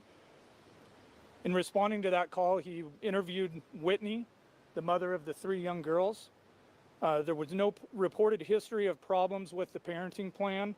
There were reported concerns of Travis being homeless and financially stressed recently. Whitney was clear. Yeah, Christy's right. And thank you so much, Meg, for the info and trying to give us a heads up. I appreciate that very much, by the way, just so you know. And yes, Christy, it's pretty much, there's a couple in there that'd be interesting to read, but not a lot of anything. So like I said, we got Mama Bear show at 3, and then later on, maybe after that, I'll run through those just with us. So sounds great. And thank you again. Here that during the exchanges that had occurred in the past, that Travis was very communicative with her in any deviations from the parenting plan. Corporal Gonzalez, after speaking with Whitney, was able to identify Decker's vehicle through a local database called Spillman. He took the vehicle information and was able to enter it into Flock, which is a system of cameras that are located within the city and also in Chelan County. Flock located the vehicle, the white GMC Sierra, traveling northbound across the Wenatchee River Bridge. This was shortly after Decker. I'll be honest with you guys. I think he's deceased. I think he took his own life because he's a coward. That's just my opinion. Hopefully not, because I want to see him face justice in the best way possible. But that's what I think happened, just so everybody knows. Had picked up the children for the visitation. After this information was obtained, and in addition to information that had been received by Whitney that Travis frequented local hotels and often local campgrounds as well, all local hotels and campgrounds in East Wenatchee and Wenatchee were checked by patrol officers from those jurisdictions, and Decker was not located. Park rangers were also contacted at Confluence Park and made aware of the situation. An attempt to locate was then sent out by Corporal Gonzalez to all regional agencies containing Decker's information along with the vehicle information. After that, Corporal Gonzalez made contact with Washington State Patrol and consulted their unit for an Amber Alert. The information at the time did not meet the threshold for an Amber Alert. On May That right there, I'm sick of hearing that. 3 babies taken and killed because it didn't meet the qualification. I'm not saying the Amber Alert would have stopped it, but guys, this is the problem. One of the problems. An Amber Alert will allow authorities to get the kids that go missing very much quicker, but this is bullshit. There shouldn't be any kind of qualifications other than the fact that it's a child and they're missing, period. And I'm so fucking tired of seeing this. Sorry for my language, but I'm not. I'm just beyond disgusted. This is why we lose kids so often anymore. There's so many things that can be done to prevent this. Now, in this case, Sarah, I don't know, okay? But maybe if they could just do it, okay? It's so ridiculous. God.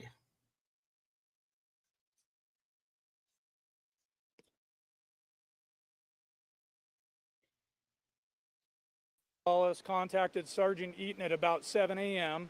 and advised him of the situation. After that conversation had occurred, Detective Brian Hewitt with the Wenatchee Police Department and Detective Sergeant Joe Eaton discussed the incident as well, and Detective Hewitt responded that day to continue the investigation. The family was contacted and additional information was obtained. He learned Travis and the daughters did not arrive at a planned 5K running event that morning, which was out of the ordinary to Whitney. Travis had had a recent history of attending and being present for all the daughters' events and programs. And, at that point, Detective Hewitt started to reach out to some of his contacts at the state and federal levels as well. He enlisted the assistance of the FBI, and with assistance from the FBI, phone location data was obtained for Thursday through Friday, plotting locations in and around Leavenworth.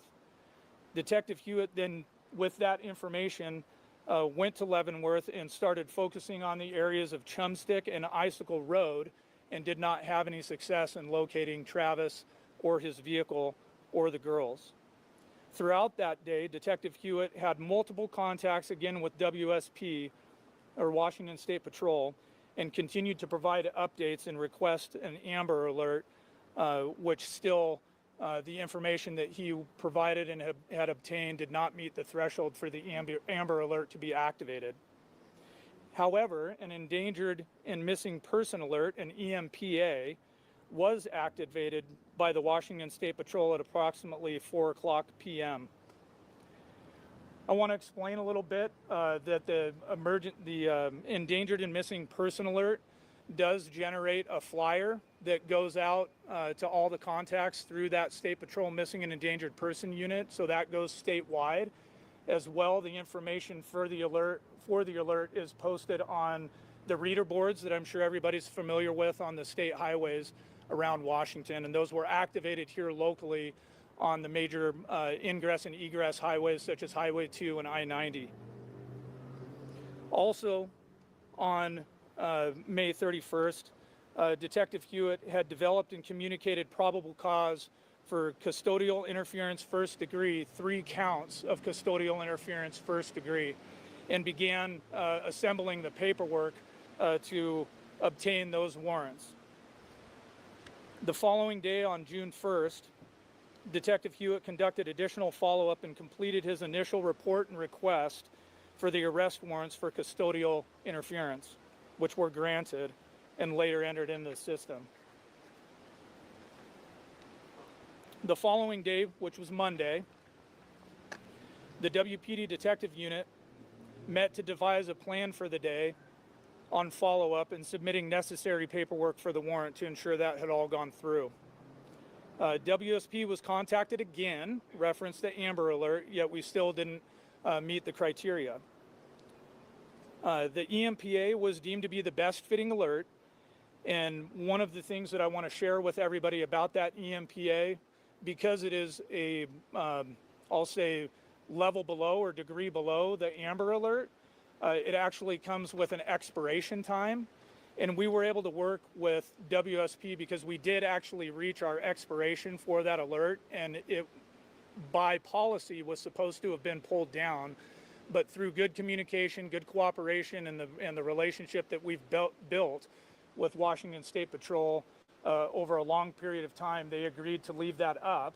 And we also enlisted the cooperation of the Department of Transportation as well, who has some input and does actually help WSP run those reader boards as well. So we were able to get that cooperation, and so I want to emphasize that WSP was very good to work with, as was DOT, and we had that information up and available to the public for as long as possible, extending past what the policy said it should have been up there for. Also on Monday, CCSO detectives were contacted and assisted. We communicated with them and developed a plan for CCSO detectives to check the areas of Chumstick and Icicle Road as well. Myself, Sergeant Eaton, and Detective Hewitt, shortly after coordinating with CCSO units, contacted the family and requested a meeting at the Wenatchee Police Department with the family and family representatives at approximately 10 a.m. The primary intent of the meeting was to provide an update to the family and answer any questions that they had about the ongoing investigation. The meeting was very positive and focused on maintaining good communication flowing back and forth both directions to maximize the exchange of information.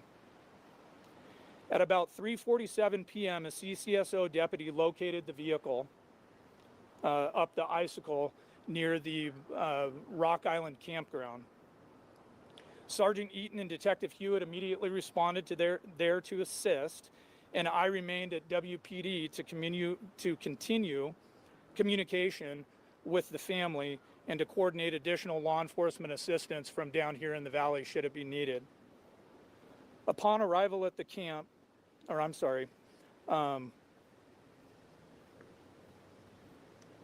upon arrival up there, the WPD units that responded connected with CCSO deputies that had responded to the scene as well. And from there, they began their ground search of the immediate area around the vehicle. The initial information that we were provided following the locating of the vehicle was that the vehicle was unoccupied, and shortly thereafter we were advised that the bodies of the 3 young girls had been located in relatively close proximity to that vehicle, and Travis was nowhere to be found. At this point, I'm going to turn it over to Sheriff Morrison and allow him to continue the press conference. Thank you, Captain. Evening. I'm Chelan County Sheriff Mike Morrison. I appreciate all you being here. I really want to make sure that I point out that it's moments like these where we see our community coming together, paying respects to those young individuals that lost their lives. I want to pay respects to Peyton, Evelyn, Olivia. Your memory will never be forgotten, and we will not stop pursuing justice for you until those that were accountable for this are found. So I do appreciate everyone being here.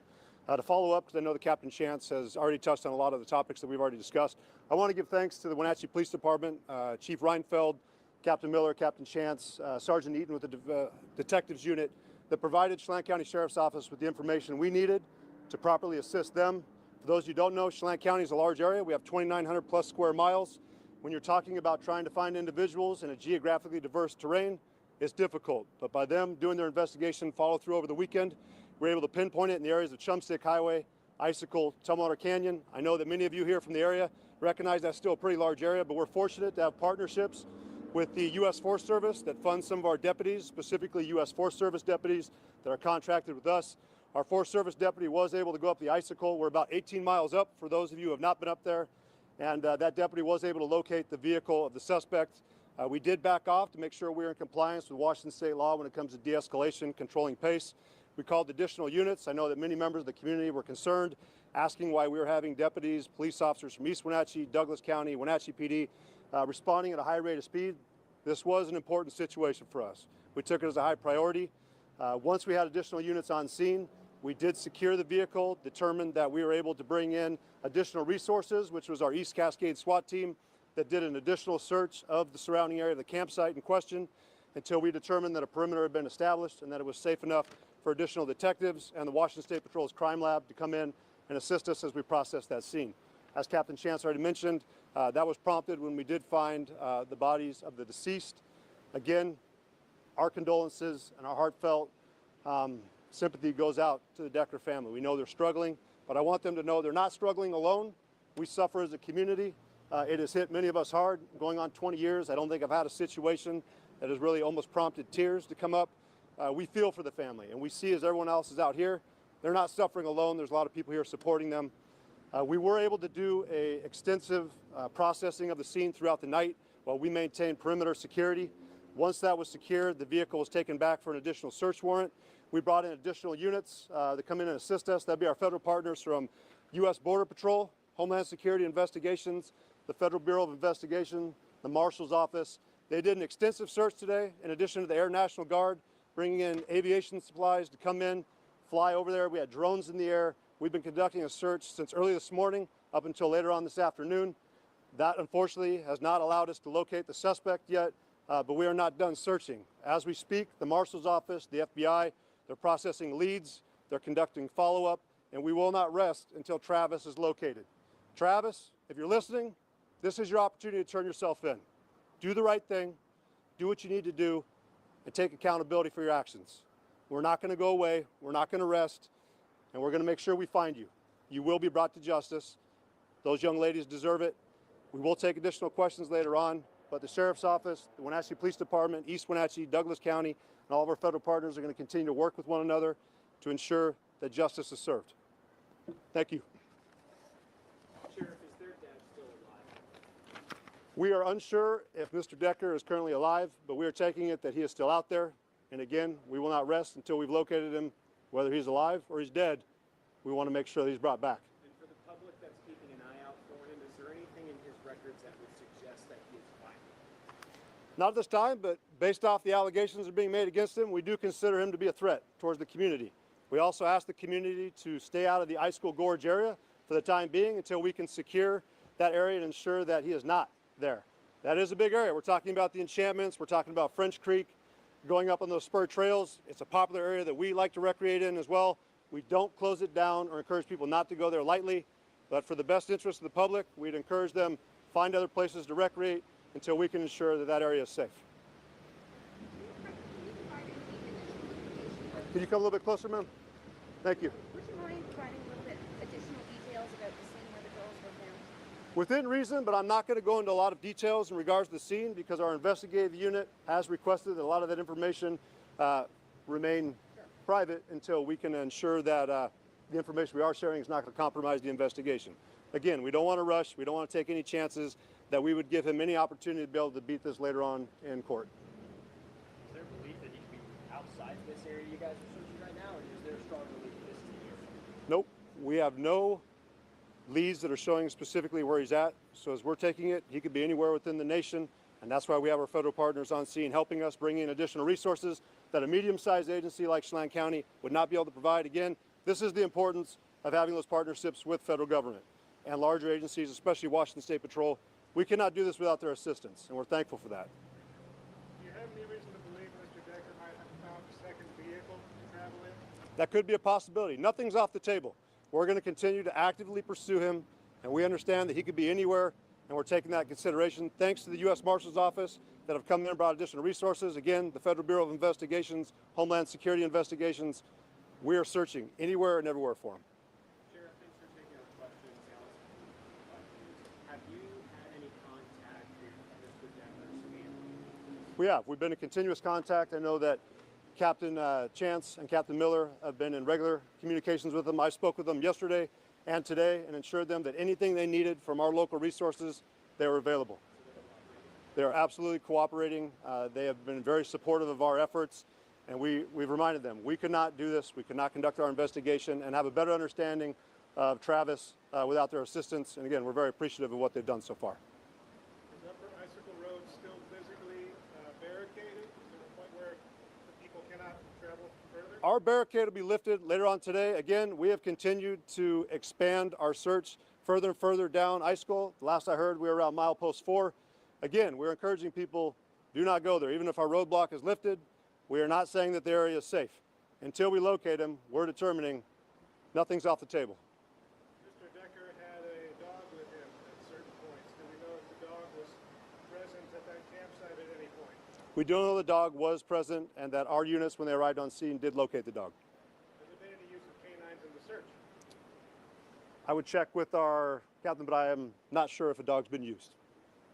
Has there been any other evidence found, bone or anything like that? There has been other evidence found. We really appreciate Washington State Patrol and their crime lab team for coming in, doing such a thorough search. Our investigative units with detectives, Wenatchee PD, Chelan County Sheriff's Office, again, we did not hustle this. We went through, we were methodical with it, and we made sure to cover every single thing possible because we recognize the weight of this situation. Sheriff, a question from our newsroom right now.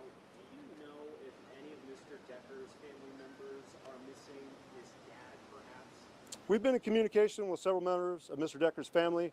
We know that they've also been willing to cooperate with us. I believe his dad's flying in to talk with us and work with us a little bit further. We appreciate their cooperation as well. So his dad is not missing? At this time, I'm not aware of his father being missing or any other members of his family missing. Again, that's just based off the information I currently have. No, ma'am. No, ma'am. We know that our coroner's office, that'd be the Chelan County's coroner's office, is going through that process and will continue to do their portion of the investigation as well. I won't speak on that half. Have the girls been brought physically home?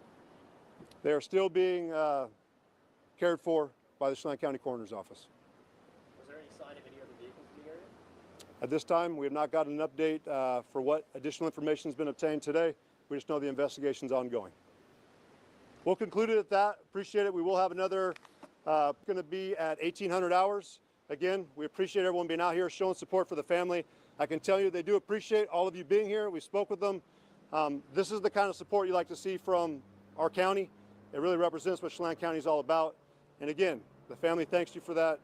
And any information that you have that could assist us with the investigation, please continue to bring that information in. We do have the FBI, in addition to members of the Wenatchee Police Department, Chelan County Sheriff's Office, that is working leads, following up on them actively, and we have analysts going through data online as well. We are taking this serious, and we'll continue to do what we can to assist. Thank you.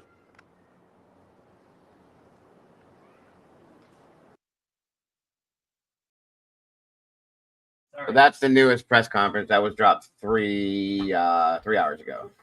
Yeah. I don't even know what to say, you guys. I can't fathom this at all. It makes me want to vomit just looking at this idiot's face. We start tonight. Truly does. This was a news segment dropped 13 hours ago on this.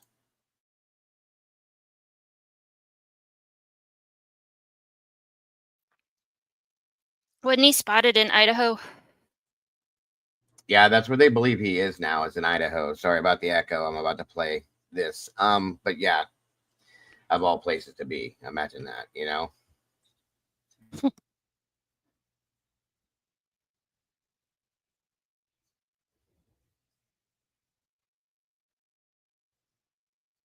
No sound, dude.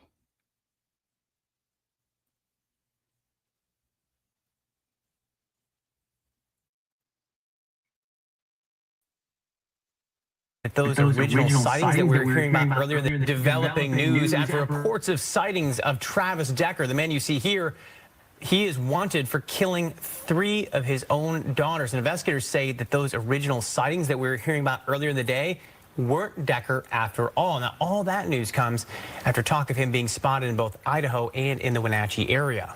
But we are getting new Ring camera video from the Chelan County Sheriff's Office showing Decker from the days leading up to his visitation with his daughters.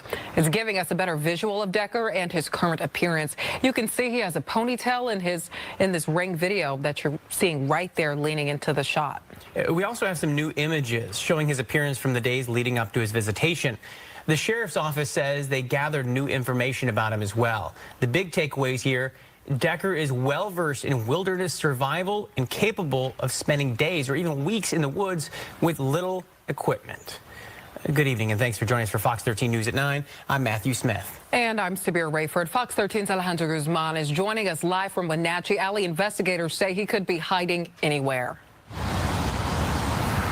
That's right. As you guys mentioned, this manhunt is still ongoing tonight. Specifically, we're focusing on some of the challenges officials are currently facing because, as you guys mentioned, Sheriff Morrison is saying that Decker is essentially a survivalist who could essentially live out off the grid for months on end if that were the case. He said he spoke to his father, who told him that this is a hobby that he cultivated his entire life, but yet he remains optimistic tonight that the father will be brought to justice for his actions. Clearly, this is not the outcome we wanted to see. As the search for Travis Decker continues in Chelan County, the community of Wenatchee is remembering the young lives of Peyton, Olivia, and Evelyn. It's not the decision of a sound mind, and these young girls were a victim. Chelan County Sheriff Mike Morrison is confident Travis Decker will be found despite his ability to survive outdoors for months at a time, a hobby Decker's father says he cultivated as a young boy. So we understand that that's a possibility, that he could have scoped out this area before, put supplies out there, and has the ability and the knowledge to survive for a long period of time. Decker has about a 3-day head start. Morrison says U.S. Marshals have tracked down leads, giving them an insight into Decker's mindset. In the meantime, helicopters have been expanding their search after Morrison says they spotted a shirt in Icicle Creek. A swift water rescue team was also brought in to comb through the 8-mile stretch body of water. But at this time, we have not found Travis. My message is still the same. Travis, if you're out there seeing us, we'd like you to turn yourself in. We want a peaceful resolution to this. Many communities gathered once again in honor of these 3 little girls, lighting candles and sharing silent prayers. A $20,000 reward for any information that leads to Decker's arrest still stands. Sheriff Morrison tells me that he even heard of sightings as far away as Texas, and he says that while their search does continue here on the ground, they are relying on this multi-agency and, of course, out-of-state agencies to help them proof the validity of these sightings. But of course, they're encouraging everyone to only call 911 if you do encounter Decker on a one-on-one basis, never if it's a rumor or online chatter. But again, you're encouraged not to approach him. Instead, call 911 immediately. As for what's next in this case, we do know that the autopsy results of these 3 little girls will be released tomorrow, which Sheriff Morrison expects that will paint a clear timeline of what really happened. Of course, we're going to stay on top of that and bring you the latest. For now, we're live in Wenatchee. I'm Alejandra Guzman. So that's the deal going on with this monster. Still looking for him. Like I said, they need to get him in custody, guys. It just needs to happen. Period. The thought of him being out there still, like I said, if I didn't have, I'm not even gonna say what I'm thinking because I'd have been gone already. Just telling you, I gotta wonder how many people are out there looking for this guy too. Just sit like the rest of us, and that's gonna be dangerous. Yeah, that one guy that had the wilderness stuff, that last huge manhunt. Yeah, he ended up found. So yeah, well, people they'll start. find him. They're people. Somebody's gonna find him. There's Yep. enough of us that support the fact that this is a horrible thing. That there's people, whether they're talking about him or not, they're out there looking for him right now. I promise you that, because I know I'd have been out there. Danilo, I remember Danilo. Yeah. I covered him pretty in depth. Yeah, we covered him pretty hardcore. That other idiot from Tennessee or whatever, the guy that dressed like a woman, we covered him too. He was found eventually too. But this one here, this to me is a priority over many things. Many things. And like I Because said, if he can do that to his own his flesh own. and blood, who knows what he would be willing to do to a complete Anybody stranger. else. Yes, ma'am. And there's men, I promise you, that are out there right now looking for this. And I hope they find him. I just hope that they turn him in. That's all I'm saying. Thank you for that, Alicia. Guys, there's a link to that story about from CTV News about them exploiting the 2 children with the phony GoFundMe. GoFundMe. Thank you. Check it out, guys, and make sure that you follow that and you don't fall into that, because that's 100. Oh, ignore that. Okay, then we will ignore that. Elisa's posting links for us to ignore. Thank you, Elisa. Everybody ignore that. I don't know why that's doing that. That's weird. Okay. Anyway, on we go. And there's Mama Bear's link, guys. Make sure that you're subscribed, notified, and solidified over there in that channel. And if you haven't done it, what is wrong with you? What you doing with your life? Hell yeah. All right, guys. On we go. Let me see here real quick.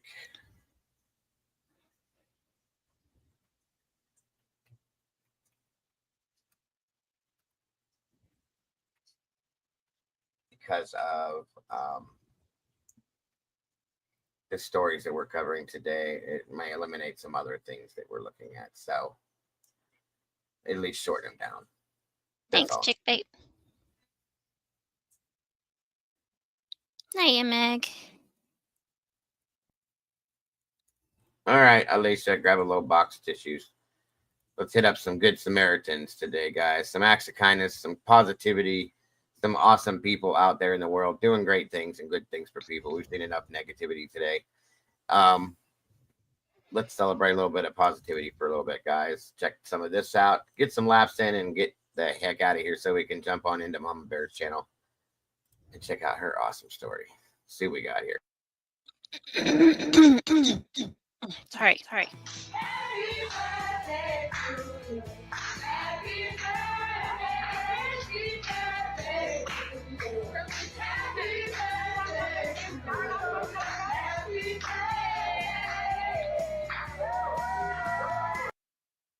I do, Brian. These dogs are trained for that kind of stuff. I have I have absolute faith they could.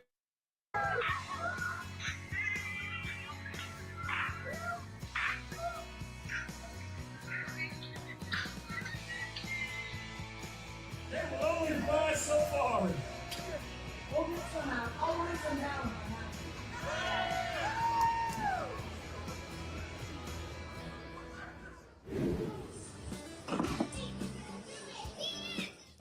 knows how to be a role model for his son in the future.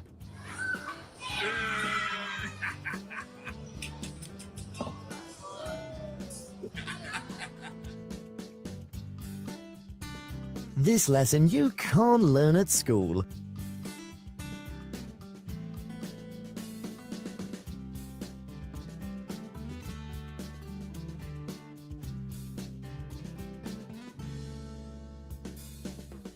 That's just something to say. We love you, Nosy. Happy driving. Congratulations. This is fun. The happiness has taken all over her. Clearly, she's an open book with her beloved ones.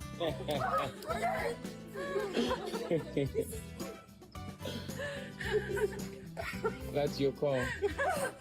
And the other person is a 5 out of 10.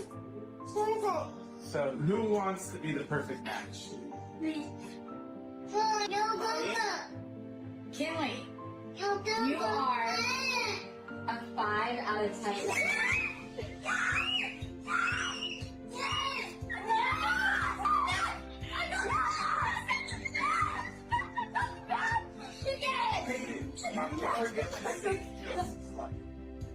I dressed up in our wedding attire. Oh my God! Oh. Grandparents missed their granddaughter's wedding due to a cancelled flight, so this gift is for them. Getting all dressed if he doesn't cry. It's going to be rereading our vows that we did at the wedding. The first 6 months of our relationship were long.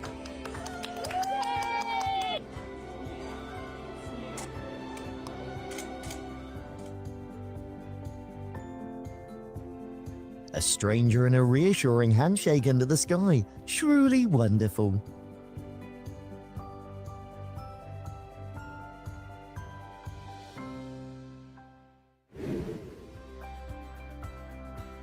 This girl wants to give the gift to a staff member who welcomed her 8 years ago. A special bond. I want to give you this. Okay.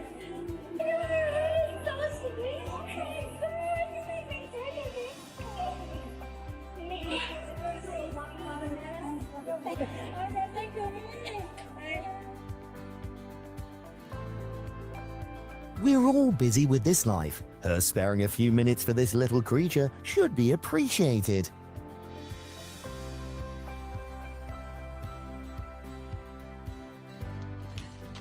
Todd?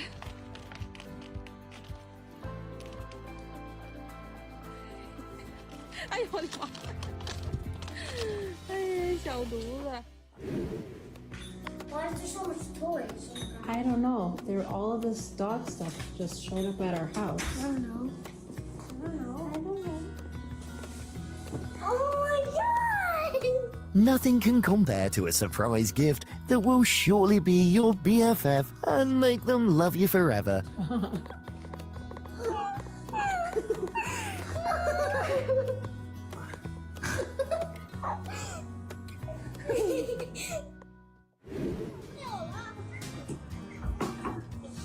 A little help counts. Don't underestimate and help a lending hand when your friend needs it.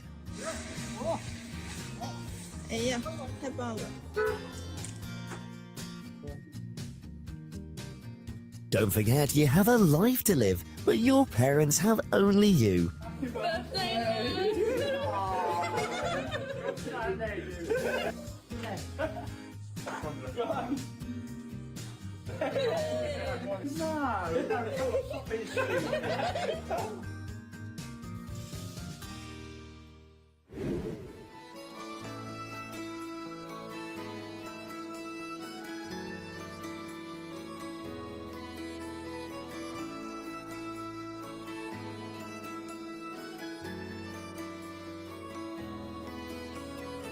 Kindness is not a weakness, as long as you believe so.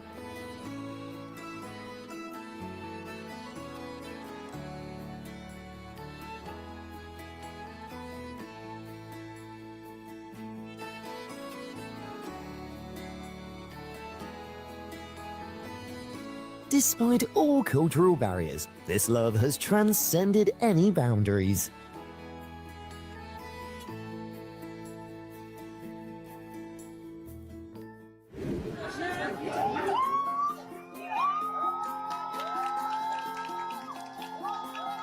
Just know that your work is always celebrated by someone you don't know.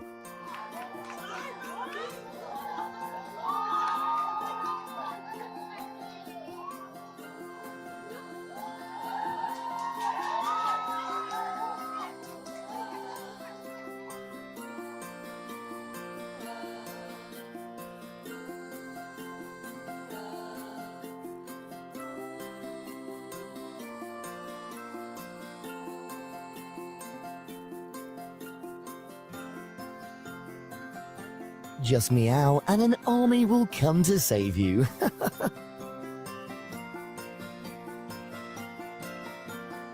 Hi, I got this jacket and I tried it on with the first side on.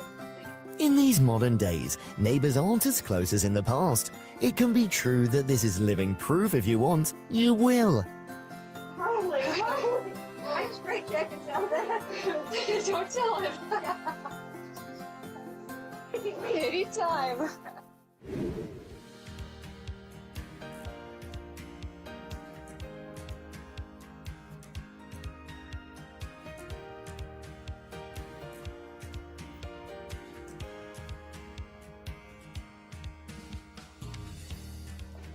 I'm gonna miss Annie. Thanks for having us over. Bye-bye. Not every child is well behaved like her. This is a good thing.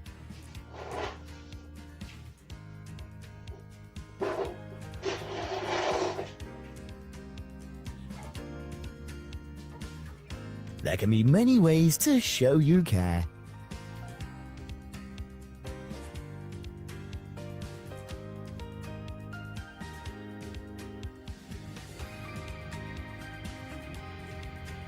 God is fair, you know that. On dark days, be patient.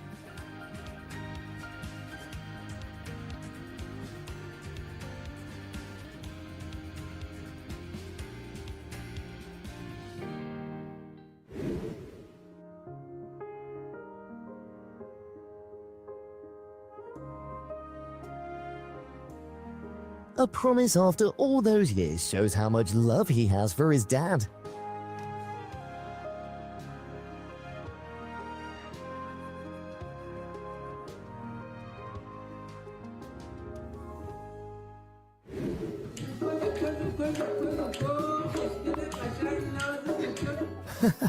Happiness comes from within is here.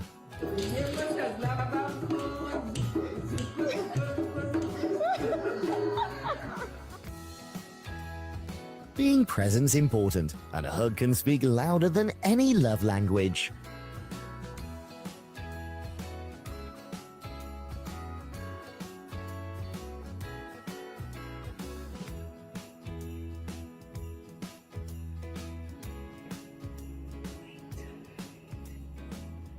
Oh my God. Oh my God!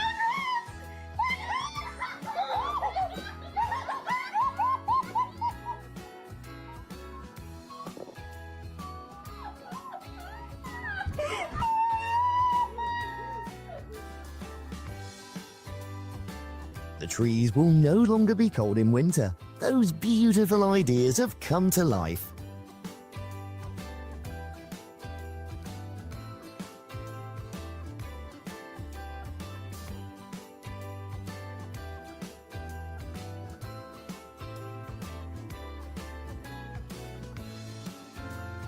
Making eye contact with strangers is not that bad. Thanks for watching. See ya!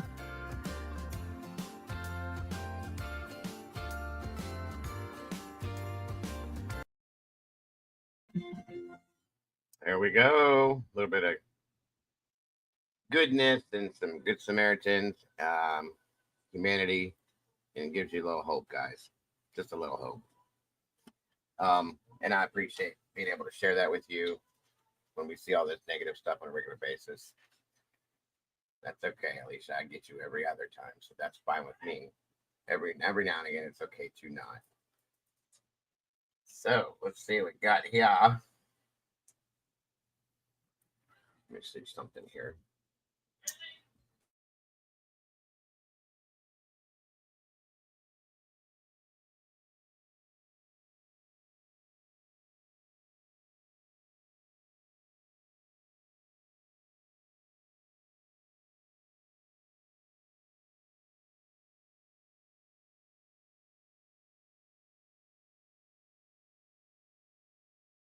Let's watch a little, see if we can get a couple laughs out of us out of the end of this show today, guys. For those of you that aren't familiar with, these are just clips, but I thought this could be pretty funny. Something a little different since we are a true crime channel. This should be a little soothing. Let's see what we got here. Going on, and they said, I don't know what's up. So I went over to her, and she was like, why? Why? Welcome to Ms. Mojo, and today we're counting down our picks for the top 10 hilarious cases on Judge Judy. And went and got it later. Went and got what later? The deer. What'd you do with it? Ate it. For this list, we'll be looking at the most notable times where the judge, litigants, or someone else in the courtroom served hilarity. Which Judge Judy case always makes you laugh? Let us know in the comments. Number 10. An offensive coat of paint. Most of us would like to have an amicable relationship with our neighbours, but unfortunately the feeling isn't always mutual. So he painted the fence that only the side that faced his property, a fence that you put in the contract he was to pay for half of. That certainly feels like the case here, where the plaintiff is suing the defendant over a painted fence. Let's just reiterate that the side of the fence in question doesn't even face the plaintiff's home. So now you come home and you see that he has painted the fence that faces his property a color that you didn't like. So, in essence, he's suing because he doesn't like the colour. Things take a sharp turn as the litigant goes on to weave a tale about name-calling and soda can throwing that soon wears away at the judge's last nerve. The whole case is so ridiculous, you can't help but laugh. He picks up a Pepsi can and throws it at me, and I swerved where he couldn't hit me with it. When I swerved, he still hit me in the chest. Number 9. The extra. I guess you didn't swerve real good there now, did you, buddy? Who's too extra. It's not often that Judge Judy's audience steals the spotlight, but that's exactly what happens here. Because you don't want to eat that food. That's life. No, it's not my life, not her life, it's not Bert's life.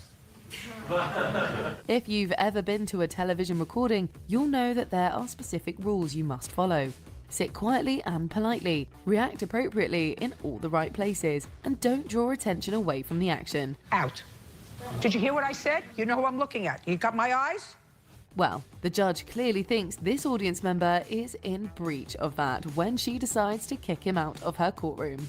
The guy's visibly shocked, or perhaps he's just feigning ignorance. Either way, his reaction is hilarious. Blue, black, out. Out. Wow, what did he do? I didn't even see what he did. Yeah, but be you. Out. Just go. Say nothing. Let this be a lesson to us all. You don't have to be a litigant to catch the ire of this judge. Number 8. Roadkill stew, anyone? In this case, an unfortunate deer encounter comes between two sisters. The defendant accidentally hits the poor animal with her sister's car and won't pay for damages because she thinks her siblings should have had better insurance. She wanted to go to the store. There was an accident. It was unavoidable. She hit a deer, damaged the car, and her defense is you should have had better insurance. Is that your defense? Yes, that really is her defense. But it's only the second most laughable moment. If you hit an animal, what would seem like the most reasonable solution to you? Turn it into a meal? Yeah, we wouldn't do that either. No, I put pine straw over it and took the antler and went and got it later. Went and got what later? The deer. What'd you do with it? Ate it. But that's exactly what she did. And she even seems offended that her sister turned down the dinner invite. And she even offered me some, but I'm not having rigor mortis stew. It did not have rigor mortis, so I went back. How does the judge keep a poker face throughout this exchange? This is courtroom comedy at its finest. Number 7. Salad with a side of vandalism? We've all felt that disappointment when our takeout finally arrives and something's missing. We might inform the restaurant or even let it slide if it's a one-time situation. But how many of us would demand a full refund over a missing salad dressing? This plaintiff did. He said he wasn't going to give me full credit, And I said, I would like full credit for $12. I couldn't eat anything. You couldn't eat the sandwich? Not by that time, because we normally put the salad dressing on the sandwich, too. To make matters worse, he ordered again 2 weeks later and slammed the door in the delivery man's face, claiming he had credit. About 2 weeks later, I ordered the same meal. And when the guy driver got there, I said, we have a credit, and I shut the door. Very grown up of you. Yeah. You think that was right? Come see, come saw. As pathetic as he is, the law still decrees that it doesn't give the defendants a free pass to vandalize his home. But although he wins his case, the judge deducts the cost of the meal from his claim in a deliciously satisfying and hilariously calculated ruling. $229.23 less 12. $217.23. Judgment for the plaintiff, that's all. Number 6. A theatrical recounting. If you're a loyal Judge Judy viewer, you'll know that she wants the facts, just the facts, and nothing but the facts. Melissa was incapable of doing her work. She was smoking and drinking. Her action became so bizarre, it was hilarious at times, dangerous at times. If someone tries to embellish their story, she usually shuts them down instantly. In this case, the defendant explains to the judge why he had to let the plaintiff, a former employee, go. On Saturday the 24th of January, I got on set and I was like, yo, you need to go talk to Melissa. I'm like, what's going on? And they say, I don't know what's up. He claims that she often couldn't do her work due to being under the influence of various substances. However, the undeniable highlight is his impression of the apparently intoxicated past staff member. So I went over to her and she was like, why? Why? And I got it. Yes, Your Honor. Amazingly, the judge doesn't get mad, although how she keeps a straight face is beyond us. We were chortling as hard as the witness. Number 5. What a doorknob. Mouthing off to Judge Judy Scheindlin is a surefire way to get yourself kicked out of the courtroom. Because he has a big mouth, I'm awarding you a judgment against him for $450. Now you can take your blue shirt and go outside, and I'll deal with the rest of them. That's funny. Still, after one defendant gets sent out for doing just that, another decides to pile on with a threatening message aimed at Scheindlin. She has him removed too, but he decides to try and get in the last word with a smart-mouth jibe about her qualifications. That's why you have to have a test for guns. That's what I have done with. Maybe she had Well, a test to be I a have to judge. tell you something. Sir, have you heard of the Bar Association? Also, his words might have had more impact if he understood the difference between pull and push. After finally mastering opening the door, he tries one final comeback, only to be drowned out by the sound of the audience's laughter. Push. Out. Take your test to be a judge.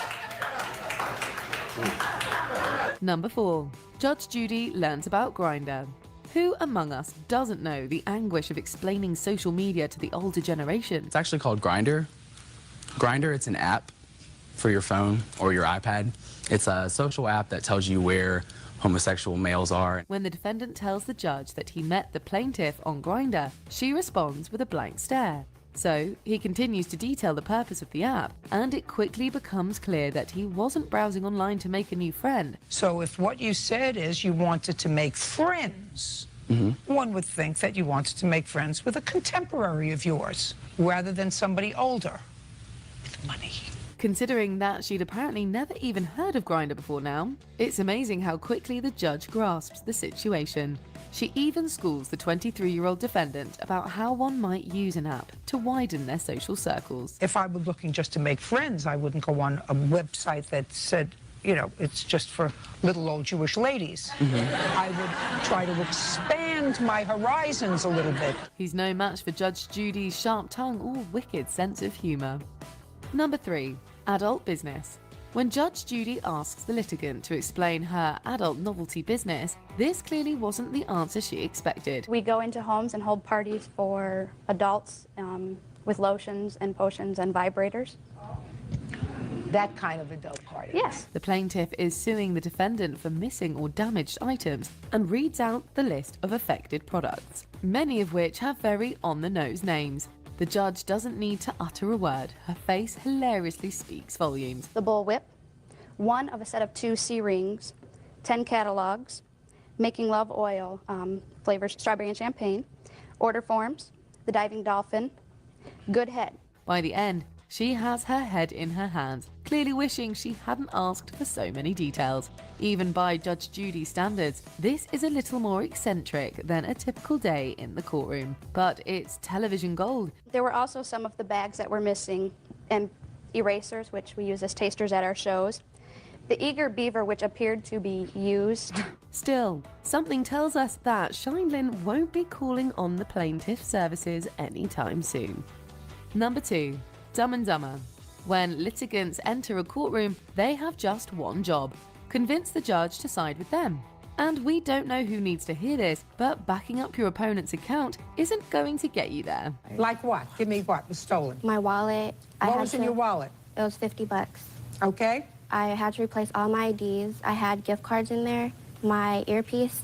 In this case, the plaintiff reads out a list of possessions she claims the defendant stole from her. Only one of the defendants pipes up to politely inform the judge that there was no earpiece among the items he allegedly didn't steal. There was no earpiece in the mail. I love it.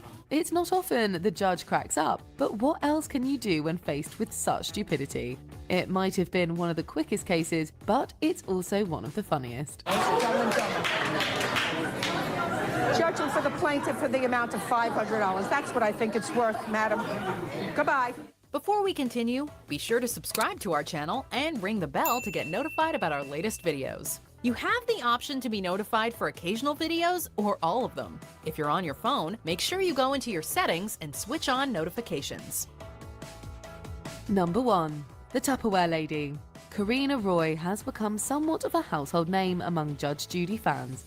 Roy seemingly mistook the courtroom as a stage for her one-woman show when she recounted her side of the story. She didn't throw all of her Tupperware on Yes, you. she did. Yes, How did she did. Miss Roy, you're standing there, so what you telling me? She took out each piece of Tupperware from the cupboard and threw it at you? Her tone is so melodramatic, and every detail is accompanied by an emphatic Exactly, Stevie. arm movements. And you know what's got her so riled up? It's Tupperware. Who knew something so mundane could be so contentious? And she said, there's your answer, Karina. Look in that cupboard there. Look in that one. And I go over there. And I open it up. It's kind of on the ground. So I kneel down, and there's my Tupperware, and I grab it. Watching her dramatic performance is undeniably hysterical, although the judge doesn't seem to think so. Do they give out awards for the most comically ridiculous theatrical displays? If so, we know exactly who we'd nominate. She's leaning her whole body into me, pointing her finger in my face. How dare you? Don't you even dare. Shame on you. That's it. I want you out of here. And she hit my head with her fingers. Talk about making the most of your 15 minutes of fame. Do you agree with our picks? Check out this. Sorry about the echo, guys. My apologies. All right, guys, that's going to do it for today. I hope you guys got a couple laughs at least out of that. Getting ready, guys, to bounce on over to Mama Bear's, please, and thank you. Pop on over if you would. We would really appreciate it. Let's drop her link in here one more time, guys. You can just bounce right on over. We can portal over. We put her link in here. Sorry about the echo, folks. I got rid of it. Anyway, that's the end anyhow. So my apologies. But yes, guys, if we can drop her link in here, please portal on over. She's going to be kicking in right around 3 Eastern Standard Time. So about 20 minutes from now, you'll be able to jump in. I'd love to see you all over there. I really appreciate it. It's definitely a great topic to be talking about, and it needs some awareness brought to it. So please, please, please jump on over, subscribe if you haven't yet done it, and at least join us for the show over there today, guys. It's going to be quite interesting. I am looking forward to seeing you all there. Please and thank ya. And if you have not yet done it, please hit the like button. On your way out, share it out, and hope to see you guys very soon. Don't forget to love yourselves, love each other. I'm sorry, Stevie. Don't forget to love yourselves and love each other. Don't change a thing. You guys are the beautiful people. We'll see you guys here in just a few minutes, I hope. Bye-bye, y'all.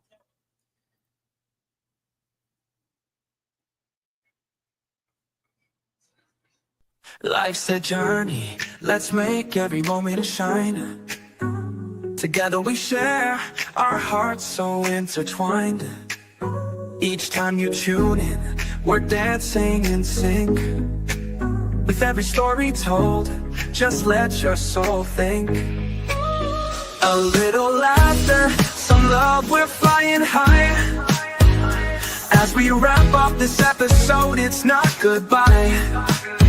News on the airwaves, spreading joy and cheer. Thanks for being with us, we'll see you right here. Kick back, take a breath, leave your worries behind. This podcast is magic, a treasure you'll find.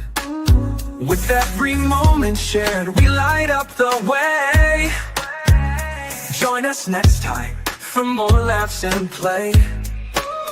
A little laughter, some love, we're flying high. As we wrap up this episode, it's not goodbye. News on the airwaves, spreading joy and cheer. Thanks for being with us, we'll see you right here. Kick back, take a breath, leave your worries behind. This podcast is magic, a treasure you'll find. With every moment shared, we light up the way. Join us next time for more laughs and play. So hit that subscribe, keep the vibe alive. We're riding this wave and it's set to thrive. With smiles all around, let's seize the day. In this podcast family, worries drift away. A little laughter, some love, we're flying high. As we wrap up this episode, it's not goodbye. News on the airwaves, spreading joy and cheer. Thanks for being with us, we'll see you right here. So gather round friends, it's time to reflect. In this joyful moment, what's next to connect? Let's cherish the laughter, the joy that we spread. Together we'll thrive until our hearts are fed. See you next time with stories anew. Can't wait to share more with all of